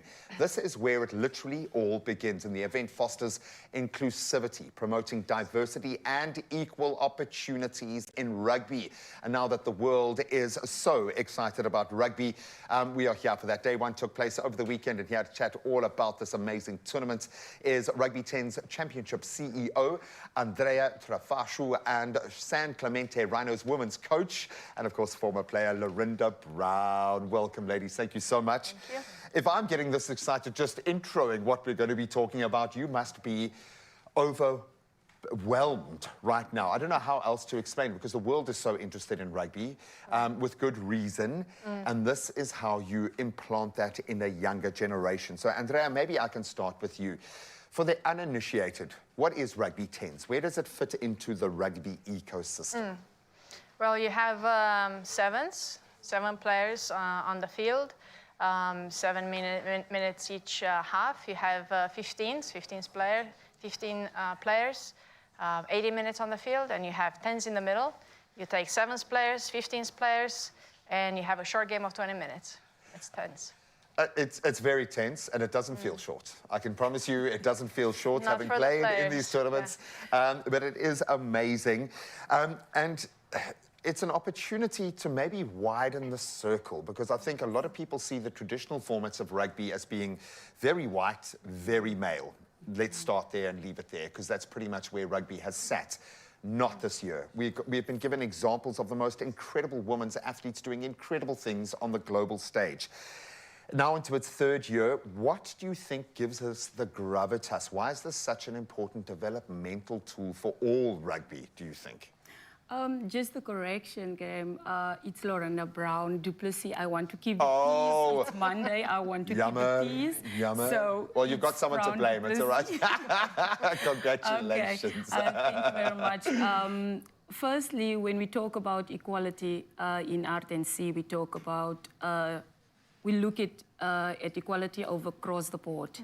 And even in the sense of this is between male equality, gender equality between male and female, and also giving equal opportunities for boys and girls to participate. And I think our aim is to ensure that everyone that is involved in rugby is getting a chance to showcase their talent and their passion, and this include coaching and players as well.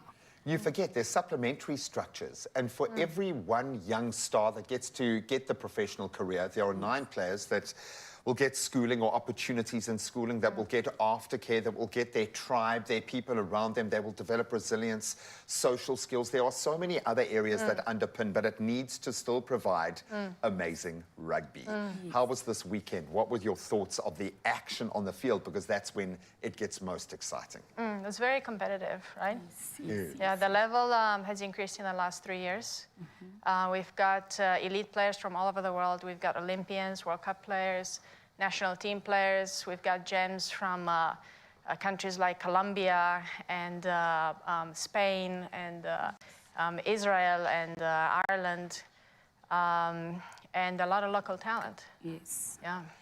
When you talk about local talent, and I'll use a cricket example because obviously we've seen what's happened over this cricketing World Cup, but we've seen the arc, the development of the players increase dramatically when you can widen that circle just a little bit. What the IPL did, yes, it was a great big money making. It seemed like something done for the spectators. It was done for the players. It was done to develop young players, put them on the same field as accomplished professionals, top tier players. Is this that? How do you see this developing young talent, Lorinda? Why is this so important? As a former player, you know what it takes to take that next step. How can this help?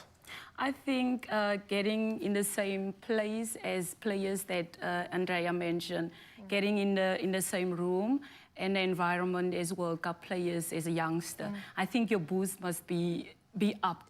And I think that is what RTNC is doing.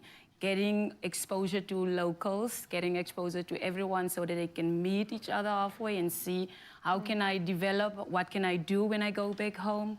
And yeah, just giving you that exposure, and I think we can embrace it. If I would have been in this age again, if I could go back, I would have be on another level now. It's not too late, sister. It's not too late. I must be about twice your age. It wasn't too late for some of the players. We got at least 2 or 3 called up to the national team for this year, and they relaunched their career last year in the rugby 10s. So we got Varashka Grain, and we got Shauna Weston, and they're going to Dubai and Cape Town 7, so you'll see them. Yeah, so it's a platform to actually relaunch careers as well. Completely, and it does. It adds, obviously, from the professional sense, a great opportunity for players to extend their time. But what that says to me is you've got mentors with younger players. You've got people sharing the same space, and that balance is vital. The goosebumps have arrived, which means that, obviously, you guys have smashed it out the park looking at your success, but what you're going to do with this, because you are one of the first purpose-driven organizations doing this, is going to be amazing. Absolutely incredible. Day 2 gets underway this Wednesday, the 25th of November. And I would suggest for players, yes, it's going to be amazing, but for spectators to see this kind of champagne rugby being played, shorter time frames, intense matchups, incredible skill sets on offer, and the license to go out and express themselves. This is a thrilling way of taking in your rugby. Go and do it. Well, Wednesday couldn't sound any better. I can't wait for that. But what you can wait for right now is the opportunity to kick your week off as a winner. And that's by playing the daily Lotto. And that's obviously for an estimated 400,000 Rand in jackpot this Monday. Now, someone has to be a winner. And the only way you can win is is, of course, if you play. So how do you do it? Go buy your tickets in-store today, or you can do it on the nationallottery.co.za website. There's a mobile app, and then there's cell phone banking, or you can simply dial *120 *7529#, and then you can follow the USSDs that do come up after that. So we have all the details on our social media pages. If you are trying to find them out, you can go check it out and start crossing your lucky fingers. And that's 400,000 Rand, the estimated jackpot, which might just be yours. Good luck. That's the barking that you've been hearing. We are so happy to have Lindy and Mr. Miyagi here in your Feel Good Breakfast Show. They took a trip on the incredible show called The Insider. But before we get there, Lindy, welcome. Thank you. And Mr. Miyagi, obviously full of work today. Let me translate. That's fine. Yes, Mr. Miyagi, talk to me again about that sort of thing. And The Insider, yes. And then at 6 o'clock on S3, yes. And then thereafter, okay. And then you went from, that's it. And then from there you told them about that. Treats, yes. And the bone, I got you. Sorry, we've already started the interview. Lindy, let me bring you in here. I know you haven't had a word yet. But Mr. Miyagi, the rise to fame has been extraordinary. How did this come about? I mean, this is just, it's supposed to be a pet. Now it's a dog fluencer, you know. Yeah, it's crazy. Look, it all started a couple of years ago, about 6 years ago, believe it or not, he's 6, with a special needs... Doesn't look a day over 3. Oh, yes. Yeah. Don't tell him. It's a special needs Pekingese named Princess Lilo, and she was born with deficiencies, Yes. and she's turned blind at 3 years old. And we started with a big project called Dare to Care, where we educated kids, like we said, blind dogs see with their hearts. And then we educated kids that you don't have to be perfect to be beautiful. Yes. And the message relayed to so many kids. And we had sponsors on board, and we were really on the high with that. And this little dude came along. He was 12 weeks old, and Princess Lilo suddenly passed away. Oh. Here we had all these brands with nowhere to go, and they said, look, this is a little dude. We'll carry on with Mr. Miyagi as long as you are willing to. Yes. And he started spreading the word, small but mighty, and you don't have to be perfect to be beautiful. We all have imperfections. And it went viral just after the first month. From 6 years old to nearly over 700 brands in the past 6 years. He's got his own car, believe it or not. He drives a... Excuse me, sorry, what he's... Your dog has...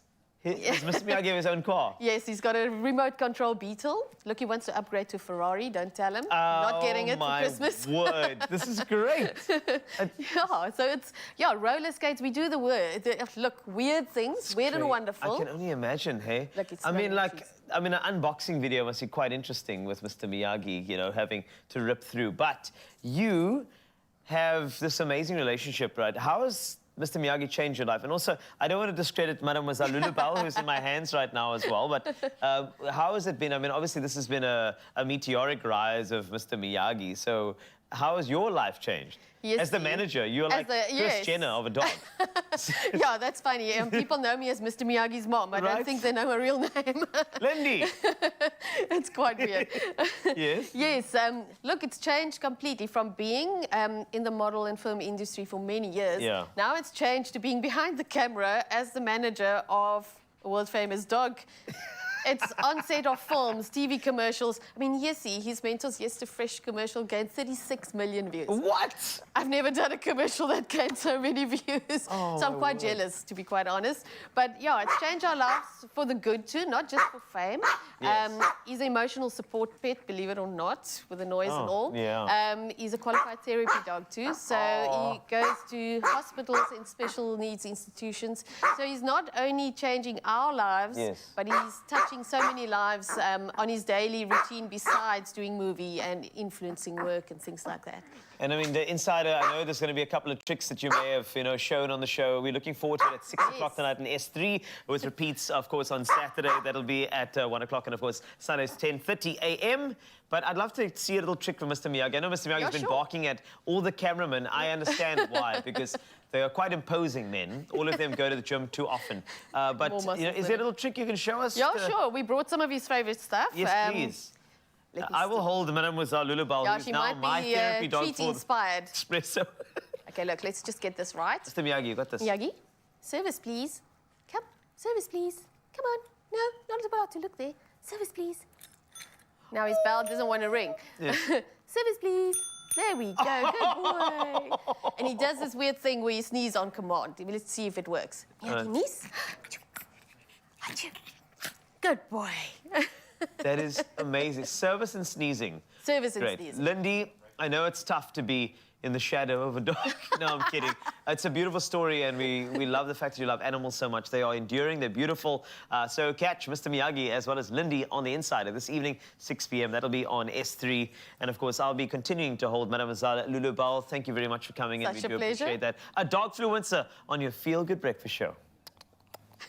Oh, dog fluencer, and then we've got another influence coming through, especially when it comes to running. We're going to serve you and get you prepared for the UTCT, that's the Ultra Trail Cape Town, which is happening very soon, and a grueling one at that. But then we've got more performances to look forward to. The one and only Rev Don still in the building, ready to serve, ready to bring the latest, and we are ready to be entertained. All that and a whole lot more, so don't go anywhere. See you after this.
It's my Feel Good Breakfast Show. Oh, absolutely happy, ecstatic, excited, and celebrating. Why? Because it's Monday and we get to spend it with you, Mzansi. Absolutely loving the show this morning. Ready to serve you and wondering this. Are you the host with the most, and do you love making dishes with maize or sump? Then you have come to the right place, and you have to enter the amazing Ace Festive competition. Yes, that's you that can win a share of 50,000 Rand. Now listen to this. Here's a great example from Fatima Simji and how she entered with her soft pup with garlic chives and middle cut fish curry. Oh my goodness, it sounds delicious. I gotta take a moment to just look at this. Oh, this is giving me everything I need for a Monday. I wish I could look forward to this for supper tonight, but I can't because I haven't made it yet, but I can. And of course you can too, Mzansi. If you want to win your share of that 50,000 Rand, then all you have to do is create a festive dish made with Ace Quick Cook Maize or Ace Quick Cook Sump and take a pic of the dish with the Ace product. Now, you can post your entry as a reply to the competition post on Expresso Show's Facebook or X with the image and a short description of your dish. And don't forget to include the hashtag AmazingFestive. Yes, of course. And if you are entering on Instagram, please don't forget to tag Expresso Show and, of course, tagging Ace Maize Meal. And then again, don't forget to include the hashtag AmazingAceFestive in your post. Literally, it's as simple as that. Now, the entries close 8th of December. T's and C's can be found and do apply. So what are you waiting for? Get involved, get creative, and have some fun.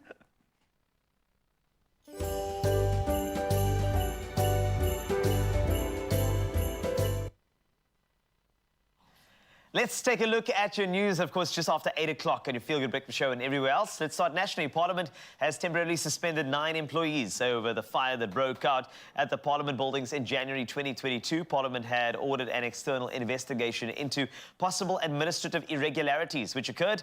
The employees were found to have violated safety regulations. They will now be subjected to a disciplinary hearing. The trade union Nehau says the suspension is a major step in establishing the truth about the fire that caused extensive damage to the Parliament buildings. Now, it's been confirmed that Oscar Pistorius' parole hearing will be heard on Friday. He has completed the minimum required sentence to be considered for parole. Pistorius is serving a 13-year and 5-month sentence after his culpable homicide conviction was overturned to murder in 2016. Pistorius shot and killed his girlfriend Riva Steenkamp on 14 February 2013, claiming he thought she was an intruder. Now, on to international news. Liberian President George Weah yesterday called his challenger in the presidential race, 78-year-old Joseph Boakai, to congratulate him on his victory. In an address to the nation, he said, and I quote, "The Liberian people have spoken and we have heard their voice." By Saturday night, the opposition's candidate had held an unassailable lead of some 28,000 votes. A former FIFA Football Player of the Year, Weah said he had the utmost respect for the democratic process that had defined the Liberian nation. He has been in power since 2018. Now, the Israeli ambassador to the UK yesterday said he was hopeful a deal for the release of a significant number of hostages would be reached in the coming days. Michael Herzog said serious efforts were being made, but that the fewer details he revealed, the better the chances of such a deal. Hamas took an estimated 240 people hostage during their 7 October attacks on Israel, in which some 1,200 Israelis died. Qatar's Prime Minister Mohammed bin Abdurrahman Al Thani said, and I quote, "Only very minor practical and logistical obstacles remain." And BirdLife SA has announced the majestic Bateleur as a beautiful and regionally endangered eagle, a Bird of the Year 2024. The Bateleur, known for its aerial behavior, is a truly charismatic and eye-catching bird of prey with its distinctive plumage and combination of black, white and vibrant red-orange on the face and legs. The eagle's English name, Bateleur, was coined by François Le Vallon, a famed 18th century French explorer, writer and ornithologist, and is said to be French for tumbler or tightrope walker. This aptly describes the bird's graceful aerial acrobatics, says BirdLife. Now, Bateleurs are, however, classified as regionally endangered. Their regional population size is estimated at fewer than 1,000 mature individuals. However, look at the majesty of our wildlife. We love it, and the Bateleur, let it continue to live on. That is it for news on your Feel Good Breakfast Show. Let's take a last look at the sport. Here's Graham.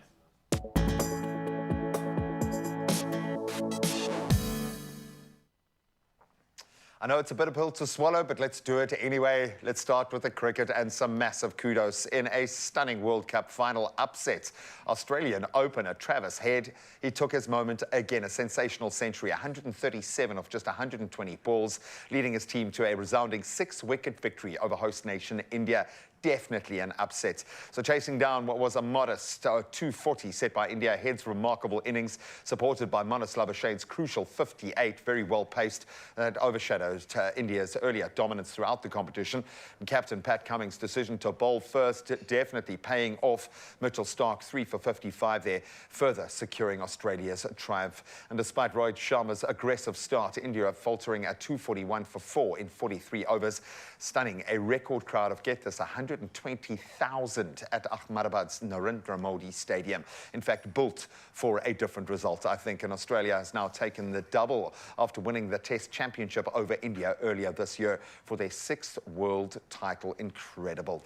Now let's turn to rugby, and not a great weekend for the South African franchises in the 5th round of the Vodacom United Rugby Championship. The SA sides faced some challenges. So let's start with the Bulls, who lost a first half lead, falling 31-23 to a very spirited Edinburgh, while the Lions, they experienced a similar fate, losing 24-17 to Ulster.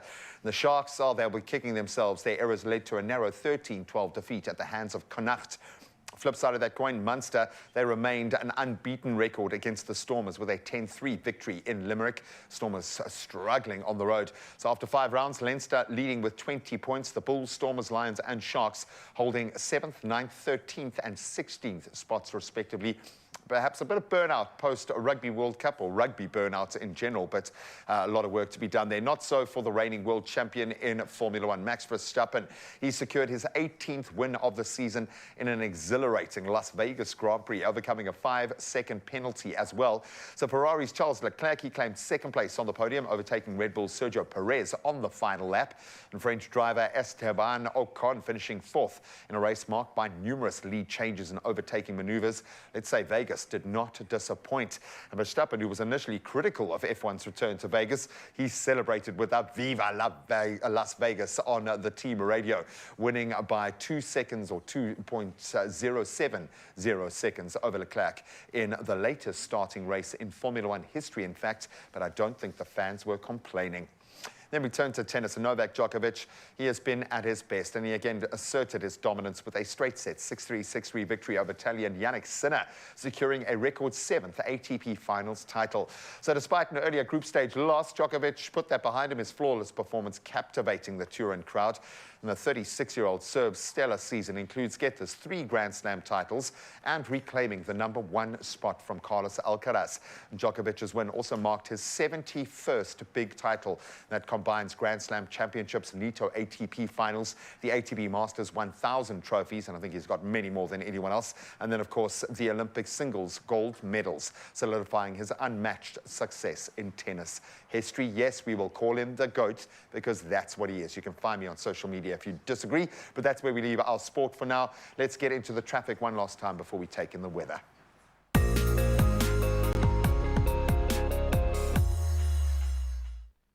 Thank you so much, G-Man. And for one last time, let's see how we can serve you, of course, when it comes to traffic. I know you can hear the rain right now, but we'll dive into the weather just in a bit. For now, though, let's see what's happening on the roads. And starting off in Sandton, Johannesburg. Now, there's congestion on the N1 southbound, and that's at Winnie Mandela Drive. And the off-ramp is affected, and it's leading to slow-moving traffic. So if you're on the area, please be cautious. Now, moving to Cape Town, and obviously you can hear the rain, as we did mention. So again, there's congestion on the N1 inbound, and that's at Durban Road. So you can expect delays and do allow for more travel time in the area.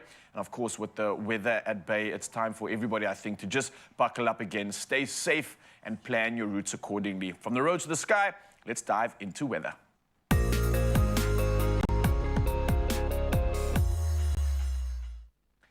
Diving into weather news right now, of course, and the SA Weather Service has issued several warnings for today. Now, a yellow level 2 warning for damaging winds, resulting in some transport routes and travel services being affected.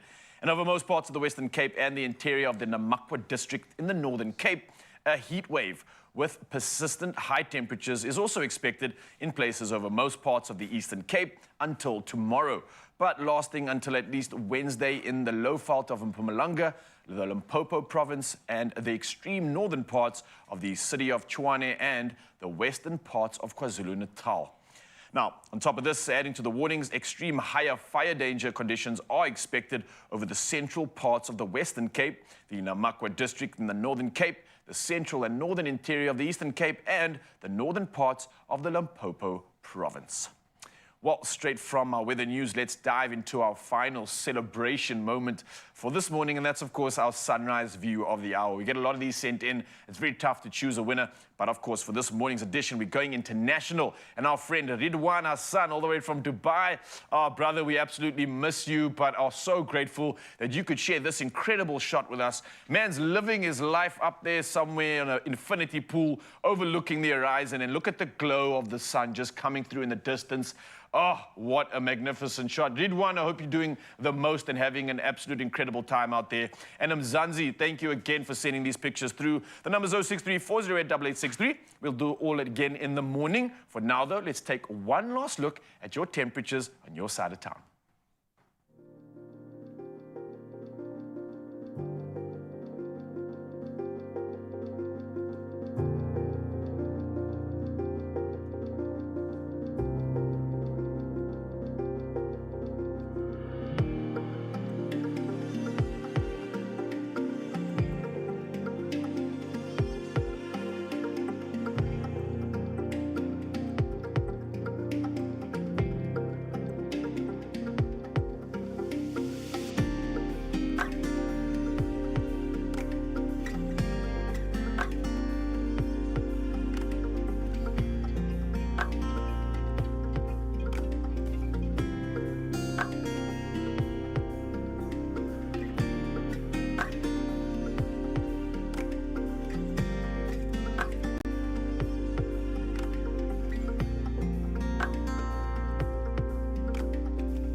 And those are your temperatures. Remember, some extreme conditions there, 38s and 39s. Make sure you stay hydrated. Now, coming up on your Feel Good Breakfast Show, we'll be giving you Raf Dawn once again, performing for you. It's going to be an absolutely epic showpiece, trust me. And then we are going to spill the tea on how you can train for an ultra trail.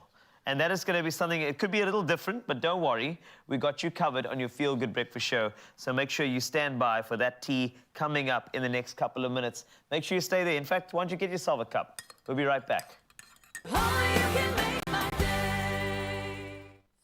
Easy does it. We know there is nowhere more festive than the Expresso kitchen this season, because you could be baking your way to 50,000 Rand in cash as part of the Golden Baker Search 2023 edition. Very proudly brought to you by the amazing Golden Cloud and Beacon. 5 lucky finalists will be chosen to compete live in 3 rounds of the most festive bake-offs for that grand prize of 50,000 Rand. Yeah, that's the final step. Now to enter, it's really simple. Just reply to the competition post on Expresso's social pages and make sure you include a picture and a description of your most outrageously festive bake. Include the Golden Cloud and Beacon products that you've used in your amazing bake in the picture, and that all-important hashtag Golden Baker Search 2023. You can also enter via WhatsApp. You can send your pic through to 079 378 9769. There are also weekly hampers to be won. Plus, the finalists stand a chance of winning prizes sponsored by DeLonghi. Now, don't forget, the competition closes on the 20th of December. And your T's and C's do apply. No! Oh, magnifique! Well done! That is beautiful. Quality, man. The secret is in the softness. Whoa.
It's my Feel Good Breakfast Show.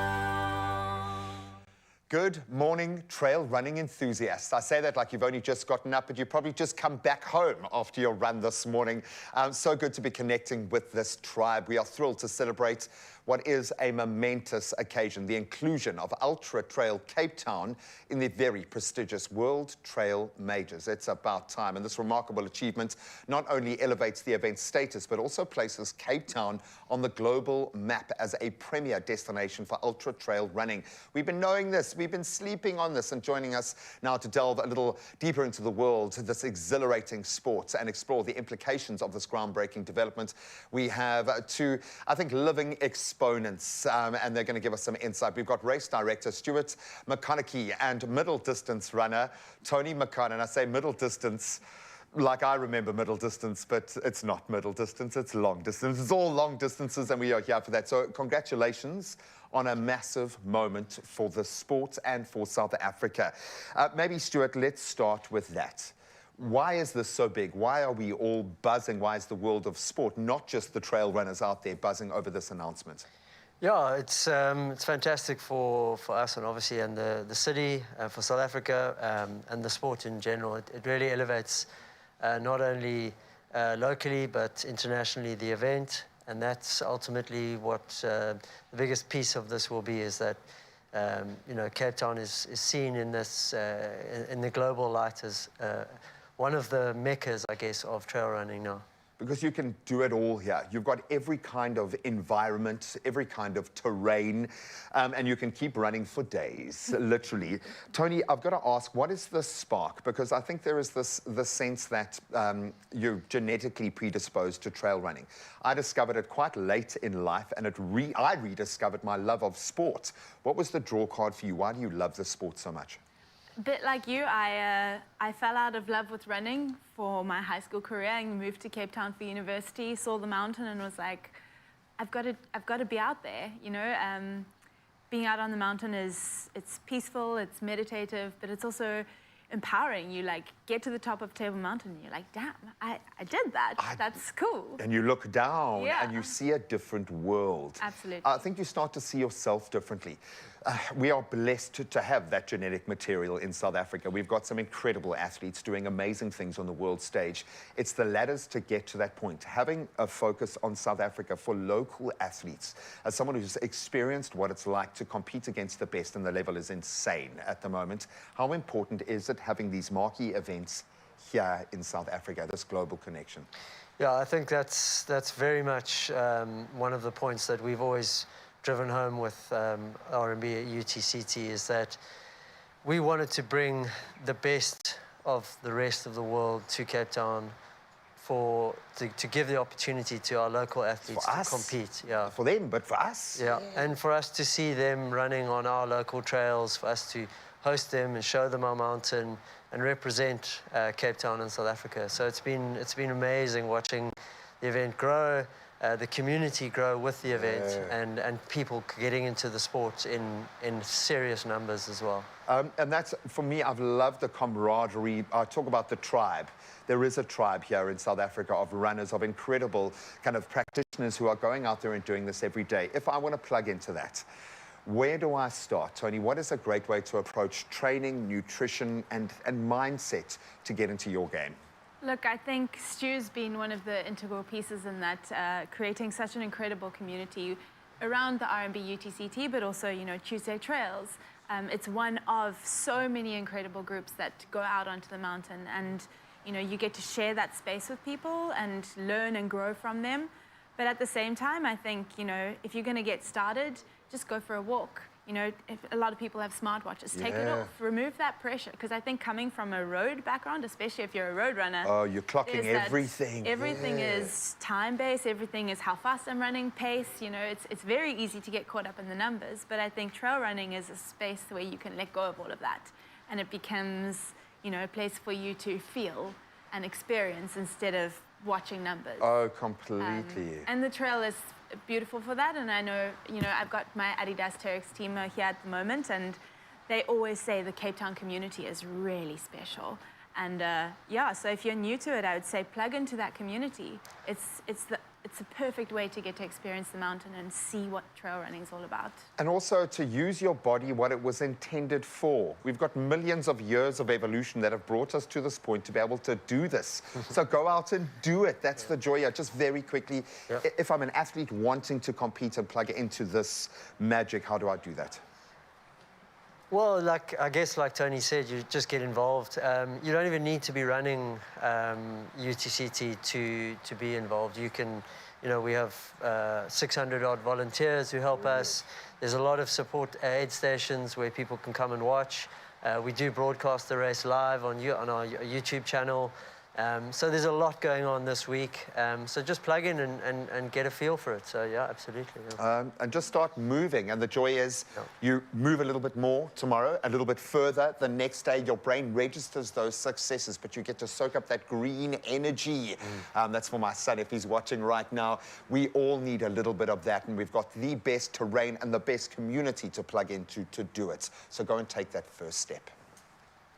So you're going to put your body through it with the Ultra Trail, but how about pampering your body just a touch with the Body Shop? They are celebrating this festive season with change-making beauty and their range of Christmas favorites. Now, you stand the chance of winning a Body Shop Deluxe Advent Calendar, the box of wishes and wonders, worth over 4,000 Rand. To enter, all you have to do is tell us how you think we can empower the youth of the day so they can be seen and be heard. And don't forget to add the hashtag Change Making Beauty in your answer. T's and C's can be found on expressoshow.com. All the best. Good luck.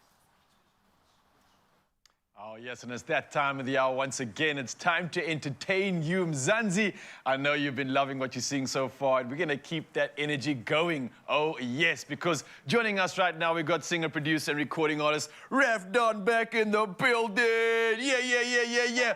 And we got along a friend for this one. I see we've got Mel, the beautiful one and only, obviously coming through, accompanying you for this one. So without further ado, I think we should get straight into it. This is something that we've been waiting for a while. Obviously, we have so much time to dive into great music, and this is an opportunity to do exactly that. And this one is called For the Gram. It's Raf Don featuring Youngster and Manu Worldstar. Stage is yours. Take it away. Rock with me, rock with me.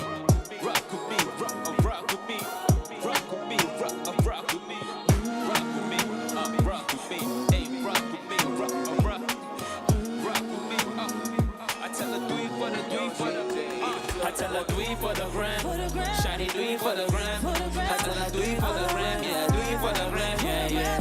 Do it for the gram. You got me in analysis paralysis. I'm the opposite, your body is my nemesis. I could have a kiss, we can have a genesis. And don't be sensitive, you rockin' with the negative. One for me, girl, cause you want to. Stick to my body like a dozen. Come through, give you my heart, double tap you. And nobody I feel you, girl, I got you. I wanna know if you the one. Come with your friends, let's have some fun. It goes like, girl, you know I hold you down when I pull up with the squad. Girl, you know we so turn up, yeah. Every day, every night, you the run my mind. Okay, I tell her do it for the grand. Shawty do it for the grand. I tell her do it for the grand. Do it for the grand. Shawty do it for the grand. Okay. I do it for the gram. Shawty do it for the gram. I tell her do it for the gram. Hey, do it for the gram.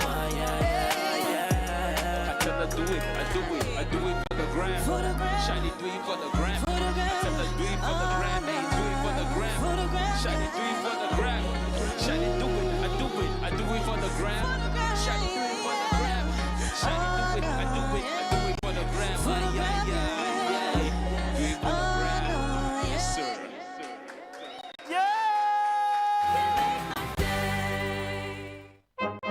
Enter the Crazy Store Christmas Carols competition and stand to win any one of 4 weekly Crazy Store voucher giveaways worth 5,000 Rand. Visit the Crazy Store Facebook page, send through your best performance of the week's Crazy Carols in a WhatsApp voice note to 082-734-3691. Now, winners announced on their Facebook page. Competition runs until the 3rd of December. T's and C's can be found on their website.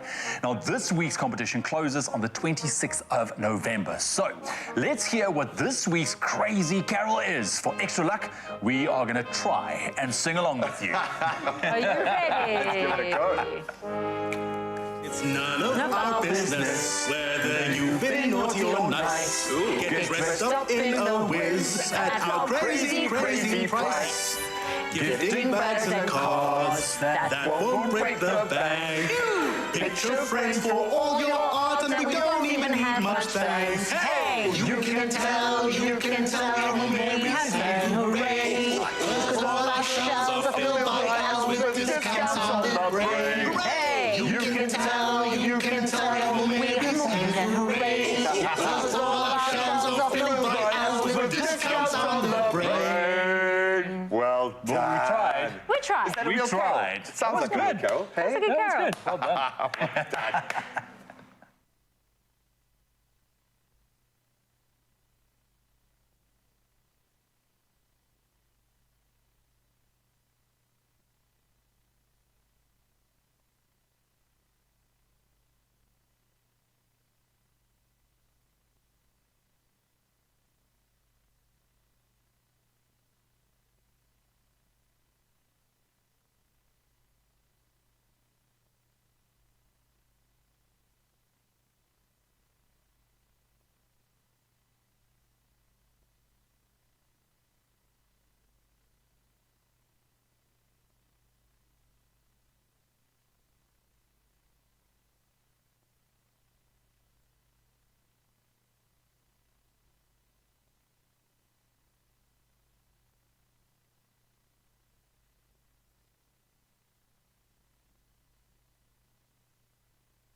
It's my feel-good breakfast show.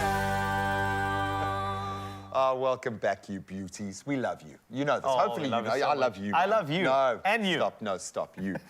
So as much as we love and need a cell phone as well, and I love you. I love your tablet as well. Thank you. I love my phone. Thank you. They are super expensive. We know this. And for many of us, getting our dream phone is only possible through signing up for a contract. Bottom line. Yeah, that's it. And that's why Vodacom are putting the power back in your hands, all right? Give the power to the people. Yeah. That's what they're doing. They're letting you choose between flexible contract lengths of 24 or 36 months and even giving you the chance to enhance your plan with smart tech so you can add items like buds, smartwatches, and all the cool tech you've always wanted. It's now possible because we have the power. Yeah, maybe what you've always needed, okay? So we want to put a few things out there. Do you prefer shorter or longer contracts? Because obviously the longer eases the financial burden on the short term, but it's a bigger amount on the end. How do you feel about that? I am a big fan of shorter contracts. I think that's just kind of more manageable. I think you have a shorter period to look at a budget, and I think budgeting is very important. I think with the longer ones, you don't have track of the fluctuations interest-wise,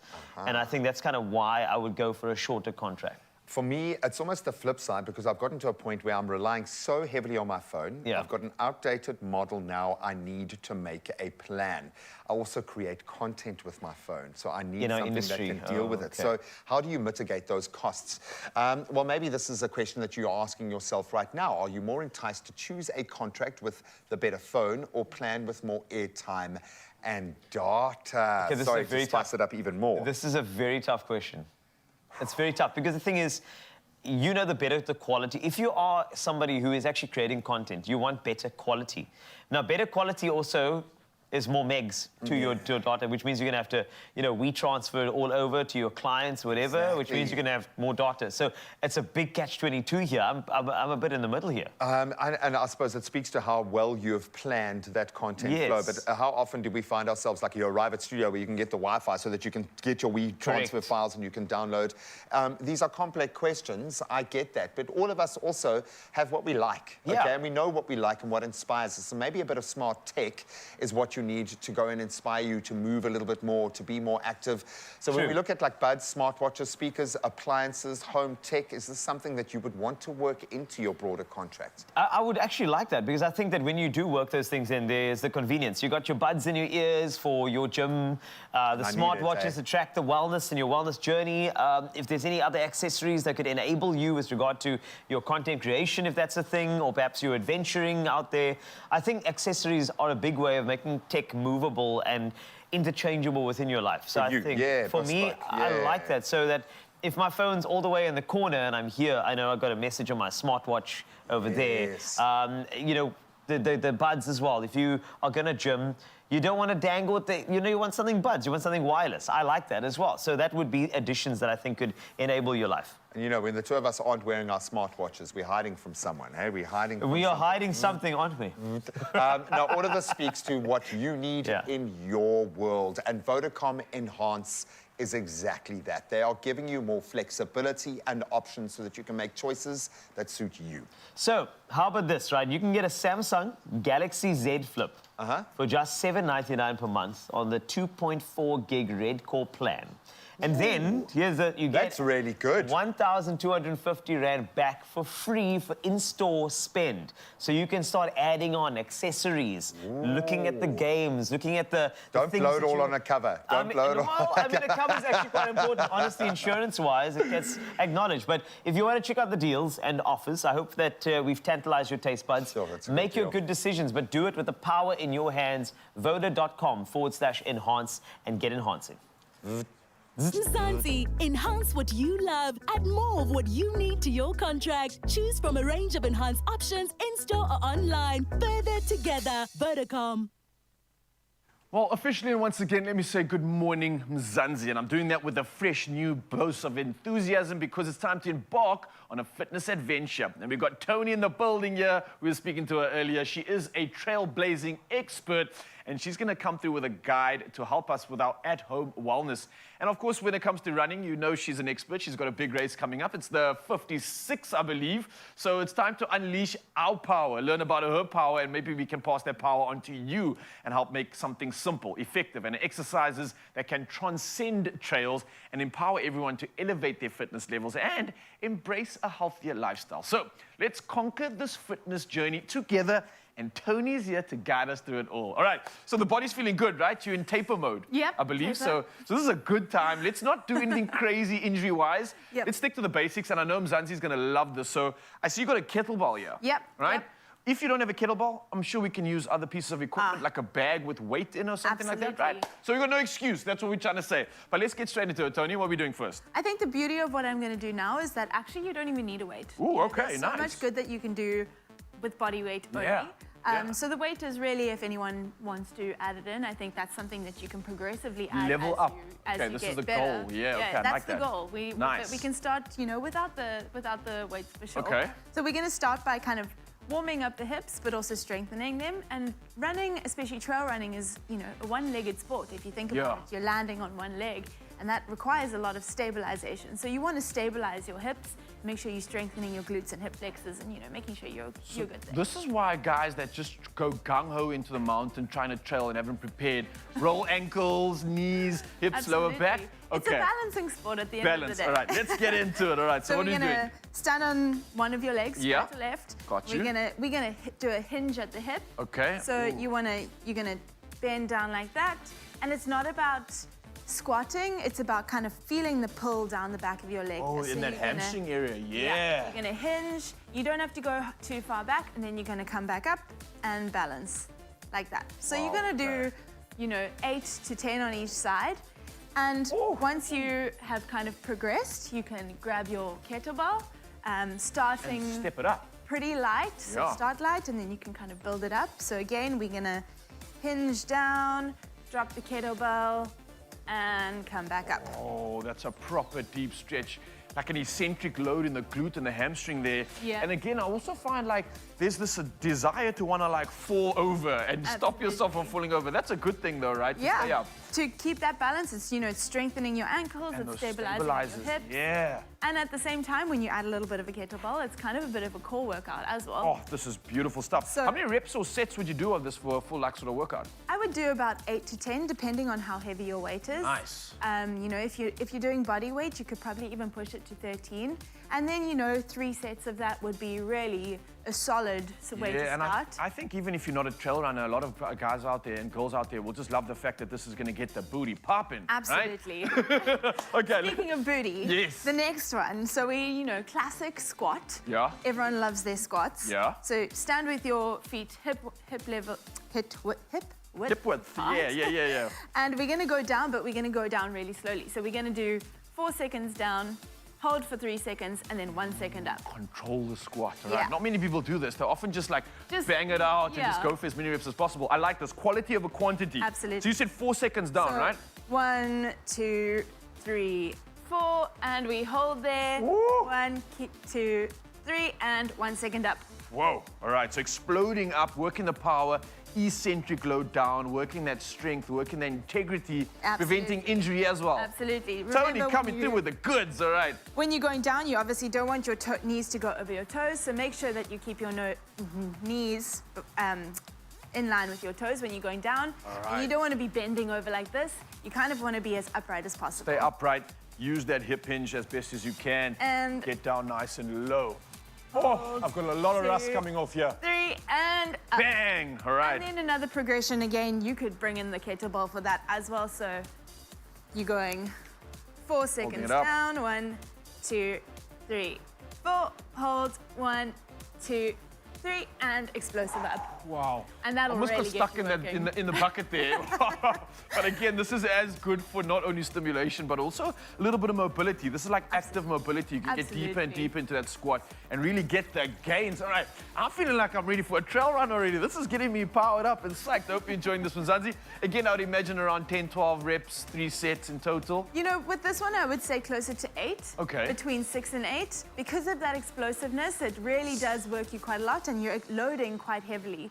So bring the reps down on this one, especially if you're holding the weight. All right, you got anything else for us? One more to squeeze in, maybe? Maybe we can do, just like you said, a little bit of mobility. I think, hips are really important, and Yes. runners tend to forget them.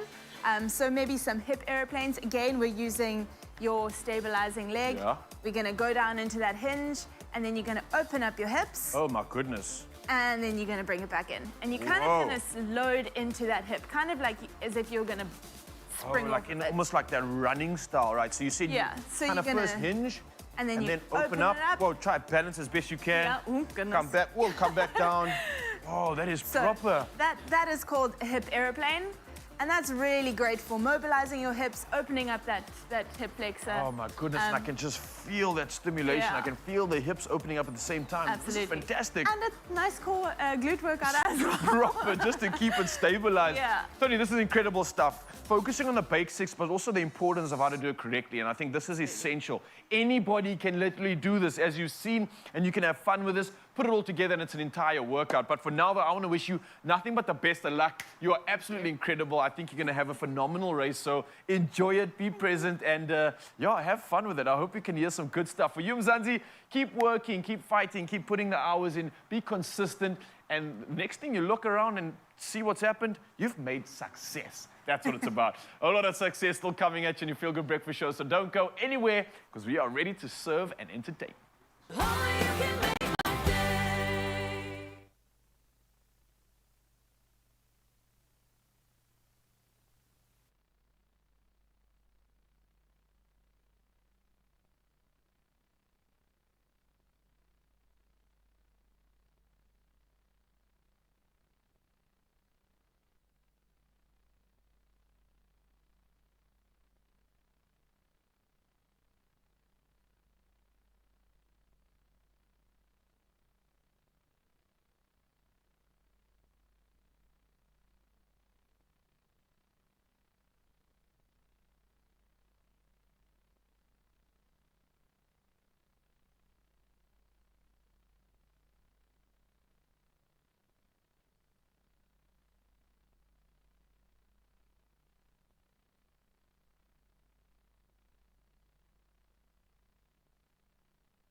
It's my feel-good breakfast show.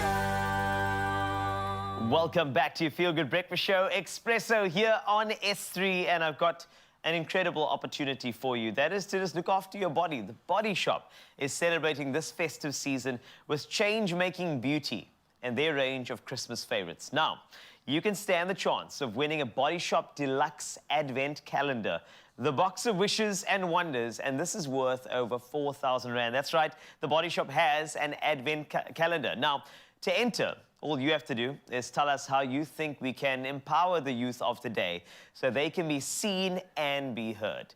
And don't forget to use that hashtag, change-making-beauty, in your answer. T's and C's can be found on expressoshow.com. And of course, a merry festive with the Body Shop. All right, time to get cooking, my friends. I love it when recipes are this simple and this delicious. Yes. It is going to be absolute magic. And of course, we are heroing a few ingredients with this particular one. But if you've ever seen this little jar or tin of Ideal milk, which is evaporated milk in your cupboard, and you've been wondering as a young guy, I'm like, what do we use it for? Every time I'd open, my mom would get cross with me and say, no, I needed that for. Well, we're going to figure it out today. So today we taste the flavors from Mediterranean with this delicious pea, bacon and feta cheese noodle recipe. We've taken out a lot of the really expensive stuff and we've created something that is so easy that the whole family will absolutely love. And our star ingredient is, yes, the Nestle Ideal evaporated milk. Okay, I can see you looking at it like this. Wow, I've never been allowed. So I had it once, I never knew what to do with this. Honestly, I never knew how to cook with it. I thought that it was only meant to be poured over like peaches and then eaten like that. That was all I ever knew it to be. But bro, I'm so excited for this one. It's brilliant. So if you're going to add it to stews and things like that, it adds a nice creamy texture that isn't too fatty.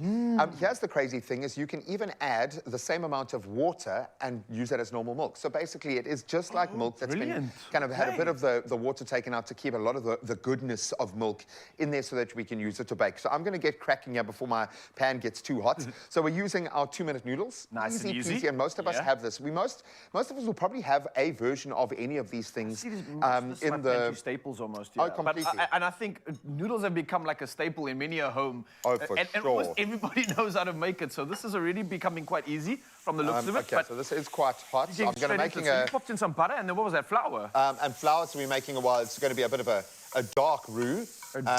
Oh, you're making the roux. There we go. Nice, okay. Okay, that's actually all right. It's not Call it a smoky roux then. A smoky roux, let's turn that right down.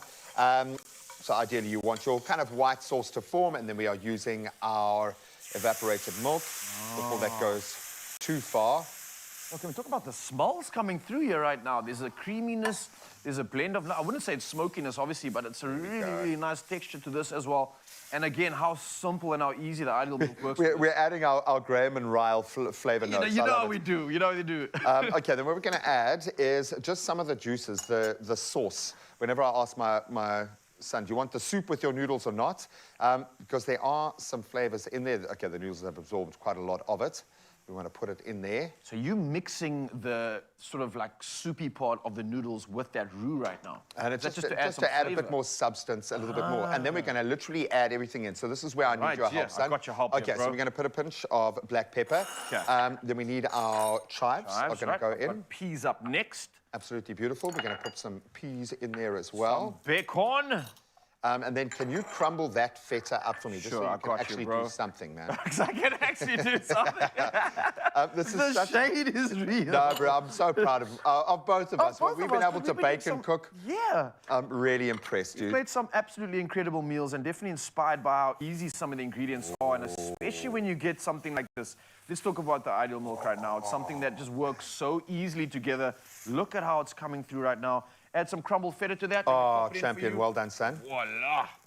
The smells, you can smell how well these flavors balance each other out. There is something about the pea and bacon or a pea and ham or that kind of combo I had my doubts initially, but works. this makes absolute sense. And I don't know why I doubted in the first place, bro, because it really does come together so perfectly.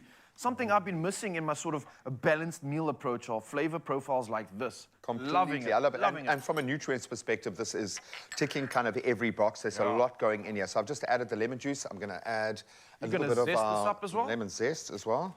I really, really like this, man. I love where this is going. You're balancing these flavors out perfectly, and I can see how the citrus is just gonna kind of neutralize some of the creaminess. You don't want it to be completely... just to offset the fattiness. Yeah, I love this. And then it all gets absorbed by the noodle. And you definitely add the noodles to the sauce.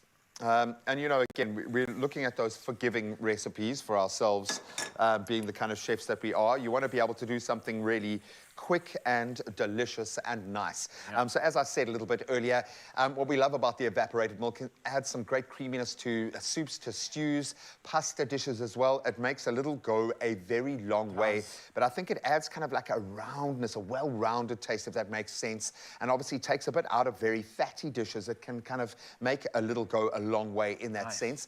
And it also, believe it or not, helps to tenderize meats. Really? I don't know, milk has been used like that. Oh, this just absolutely looks amazing. So essentially, whatever's being thrown in here, even if I would imagine you to replace this with some, like the bacon with chicken or something, would kind of make it really soft and really like make it so much break those fibers down. I think this looks amazing. Yeah. I think we can actually plate this baby. Do you want to pass that? Absolutely ready. Let's just move this out the way. There we go. There we go. Thank you, son. Got you. So you can find this full recipe at expressoshow.com.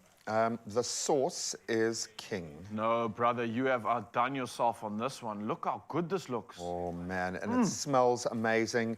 And not a huge amount has gone into this to create what looks like a really hearty, filling, and substantial meal. The colors pop. You're not overcooking your peas. You're getting a great protein and, of course, bags of energy, man. But that looks amazing. There we go. Breakfast for you, love. Well played. All you need right now is obviously a fork and dig in, enjoy, and make the most of this deliciousness. Well, I'm going to wait till this cools down, but it smells incredible. Don't scold the mouth, but I love the fact this is something that I think my kids would love. This is something for the whole family, and we've got some great news to add as a little dessert, if you will. Nestle are giving away inverters, canister stoves, and Nestle hampers to keep you cooking this festive season. To enter the Whip, Whisk, and Win competition, love the sound of that. All you have to do, buy 2 participating Nestle dairy culinary products. We've given you one and exactly how you can use it. Then you've got to dial *120 *440# and simply follow the prompts. And if you're going to create something delicious, take photos and show us. Inspire us as well. Bro, this is amazing. Looks I can't good, wait. Ciao. We did it. It's a good thing you guys are not intermittent fasting. I'm glad you're eating. Love it. Right, anyway, we do have Rafton here, and I mean, just honestly, the performances have been remarkable, to say the least, and it just appears that Rafton only works with people who have won Grammys. I don't know if that's a thing, but if it is a thing, then it's a good thing, and we're looking forward to a lot more music coming up very, very soon. In fact, it's a new single on the way. But just, Rafton, I just needed to ask you about the future. I did mention now you have a Grammy Award standard, so you can't move away from that. But what is happening in the future? Maybe this season, maybe beyond 2024? What's going down? Well, I have a couple of songs on the way. I have a debut project EP that I'm dropping in the first quarter of the new year. Nice. So with me, I just like going with like the energy that I'm feeling, especially when it comes to releasing music. I always want people to, I always want to see how people react to the singles before. You know, people don't really be listening to body of works anymore because everyone want to play playlists and stuff. So correct. Putting out like singles for now, and then when the momentum is correct, then we can put out the body of work. You're very, very smart in that way. But you know what I like about you is that you're probably the kindest, humblest person in the industry that I've met, because you just have this thing about you, a gratitude. Yeah. I don't know what it is, but... You know, for me, I always say, like, yes, we're talented, we're gifted, right? Yes. But, like, you cannot do this by yourself. And the only reason I'm even, like, here is because of people listen to my music. People are showing me love. Yeah. So it's about the people. As an artist, you need to understand, like, you're serving the people. So ego and accolades and all those kinds, they're fine, but, like, for me, it's all about the art, you know, and how the art is connecting to the people, and that's what's important to me, though. That is refreshing to hear. Honestly, it is, and that's why we always support you. That's why your people will always follow you. Not because you have, a trendy new single. That's the thing about building a following when it's real, is that people will follow you for trend, but if people follow you for you, that's some real stuff right there, and it's because you have good purpose. Now, Grammy Award winners. Una Rams is the collaborator on Hello. Yeah. Wow, what a song. Out now. You're going to give it to us in the next couple of minutes. But before we get there, tell me a bit more. Tantalize the taste buds a bit. So for me, like, I like making feel-good music. Yes. And especially songs that are appealing to the female fan base. So Hello, it was a song, an idea that I had in my way. Like, the first thing that you do when you hollering at the particular lady is greeting. Yes. But greeting in different language, because my background is French, so that's why it's a mixture of English and French. Ah. So that's why the chorus goes, hello, comment ça va bien. So it's like, it's her reaction when she's feeling you. So if you're not getting comment ça va bien, I'm sorry, bro. She ain't feeling you. Woo! She ain't feeling you. We are feeling this. The song is coming up in the next couple of minutes, so make sure you stay there. This is your feel-good breakfast show. Très bien.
It's my feel-good breakfast show. Yes, you could start off your week as a winner by playing the Daily Lotto for an estimated jackpot at 400,000 Rand this Monday.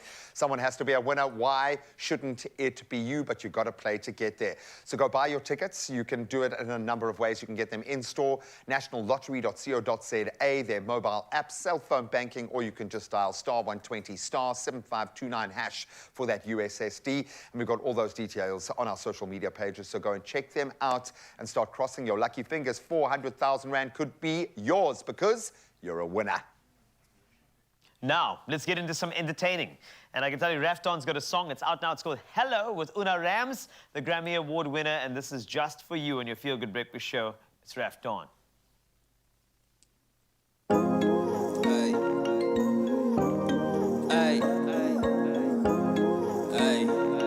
Hey. Young Shady J. Shady, let me talk to you. I'm feeling that's right. I just wanna get to know you. I'ma speed it up. Baby girl, I know that you will never run. Wanna give you all my gold, you my number one. My eyes don't see no one. Like Stevie, I don't wonder if you're feeling all this fun. So pull up, we gon' slide. That's right. So we can pull up into the fall party. I just got a lick and this nice that she loving my rhythm. Now she wanna split him. A Bobby by my side like Ice Spice. Hello, come comment ça va bien, ma bébé. Hello, comment ça va bien. Hello, comment ça va bien, ma bébé.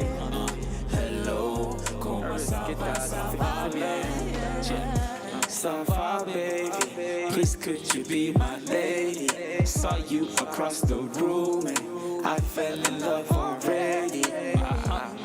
My baby, say if your heart's for taking, if not all the rules I'm breaking, feeling it for my sake. Oh baby, what you do to me, feelings that I ain't leave.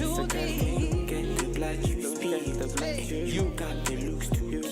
Baby, what you do to me, no eye has ever seen, no mouth could ever speak, no heart could even feel.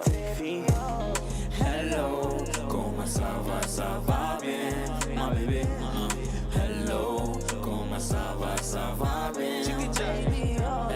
Hello, comment ça va bien, ma bébé. Hello, comment ça va bien. Hello, comment ça va bien, ma bébé. Hello, comment ça va bien, baby. Rock with me. Hey, rock with me. Rock with me. Rock with me. Here we go. Let's go. That's right. Oliver. Baby. That's right. Hello. Hello and goodbye. Rap done. Oh, we love you guys so much, Raf. Thank you so much to you and your crew. To all of you, we love you so much. Have an amazing day. We'll see you all over again tomorrow. Au revoir. C'est la vie.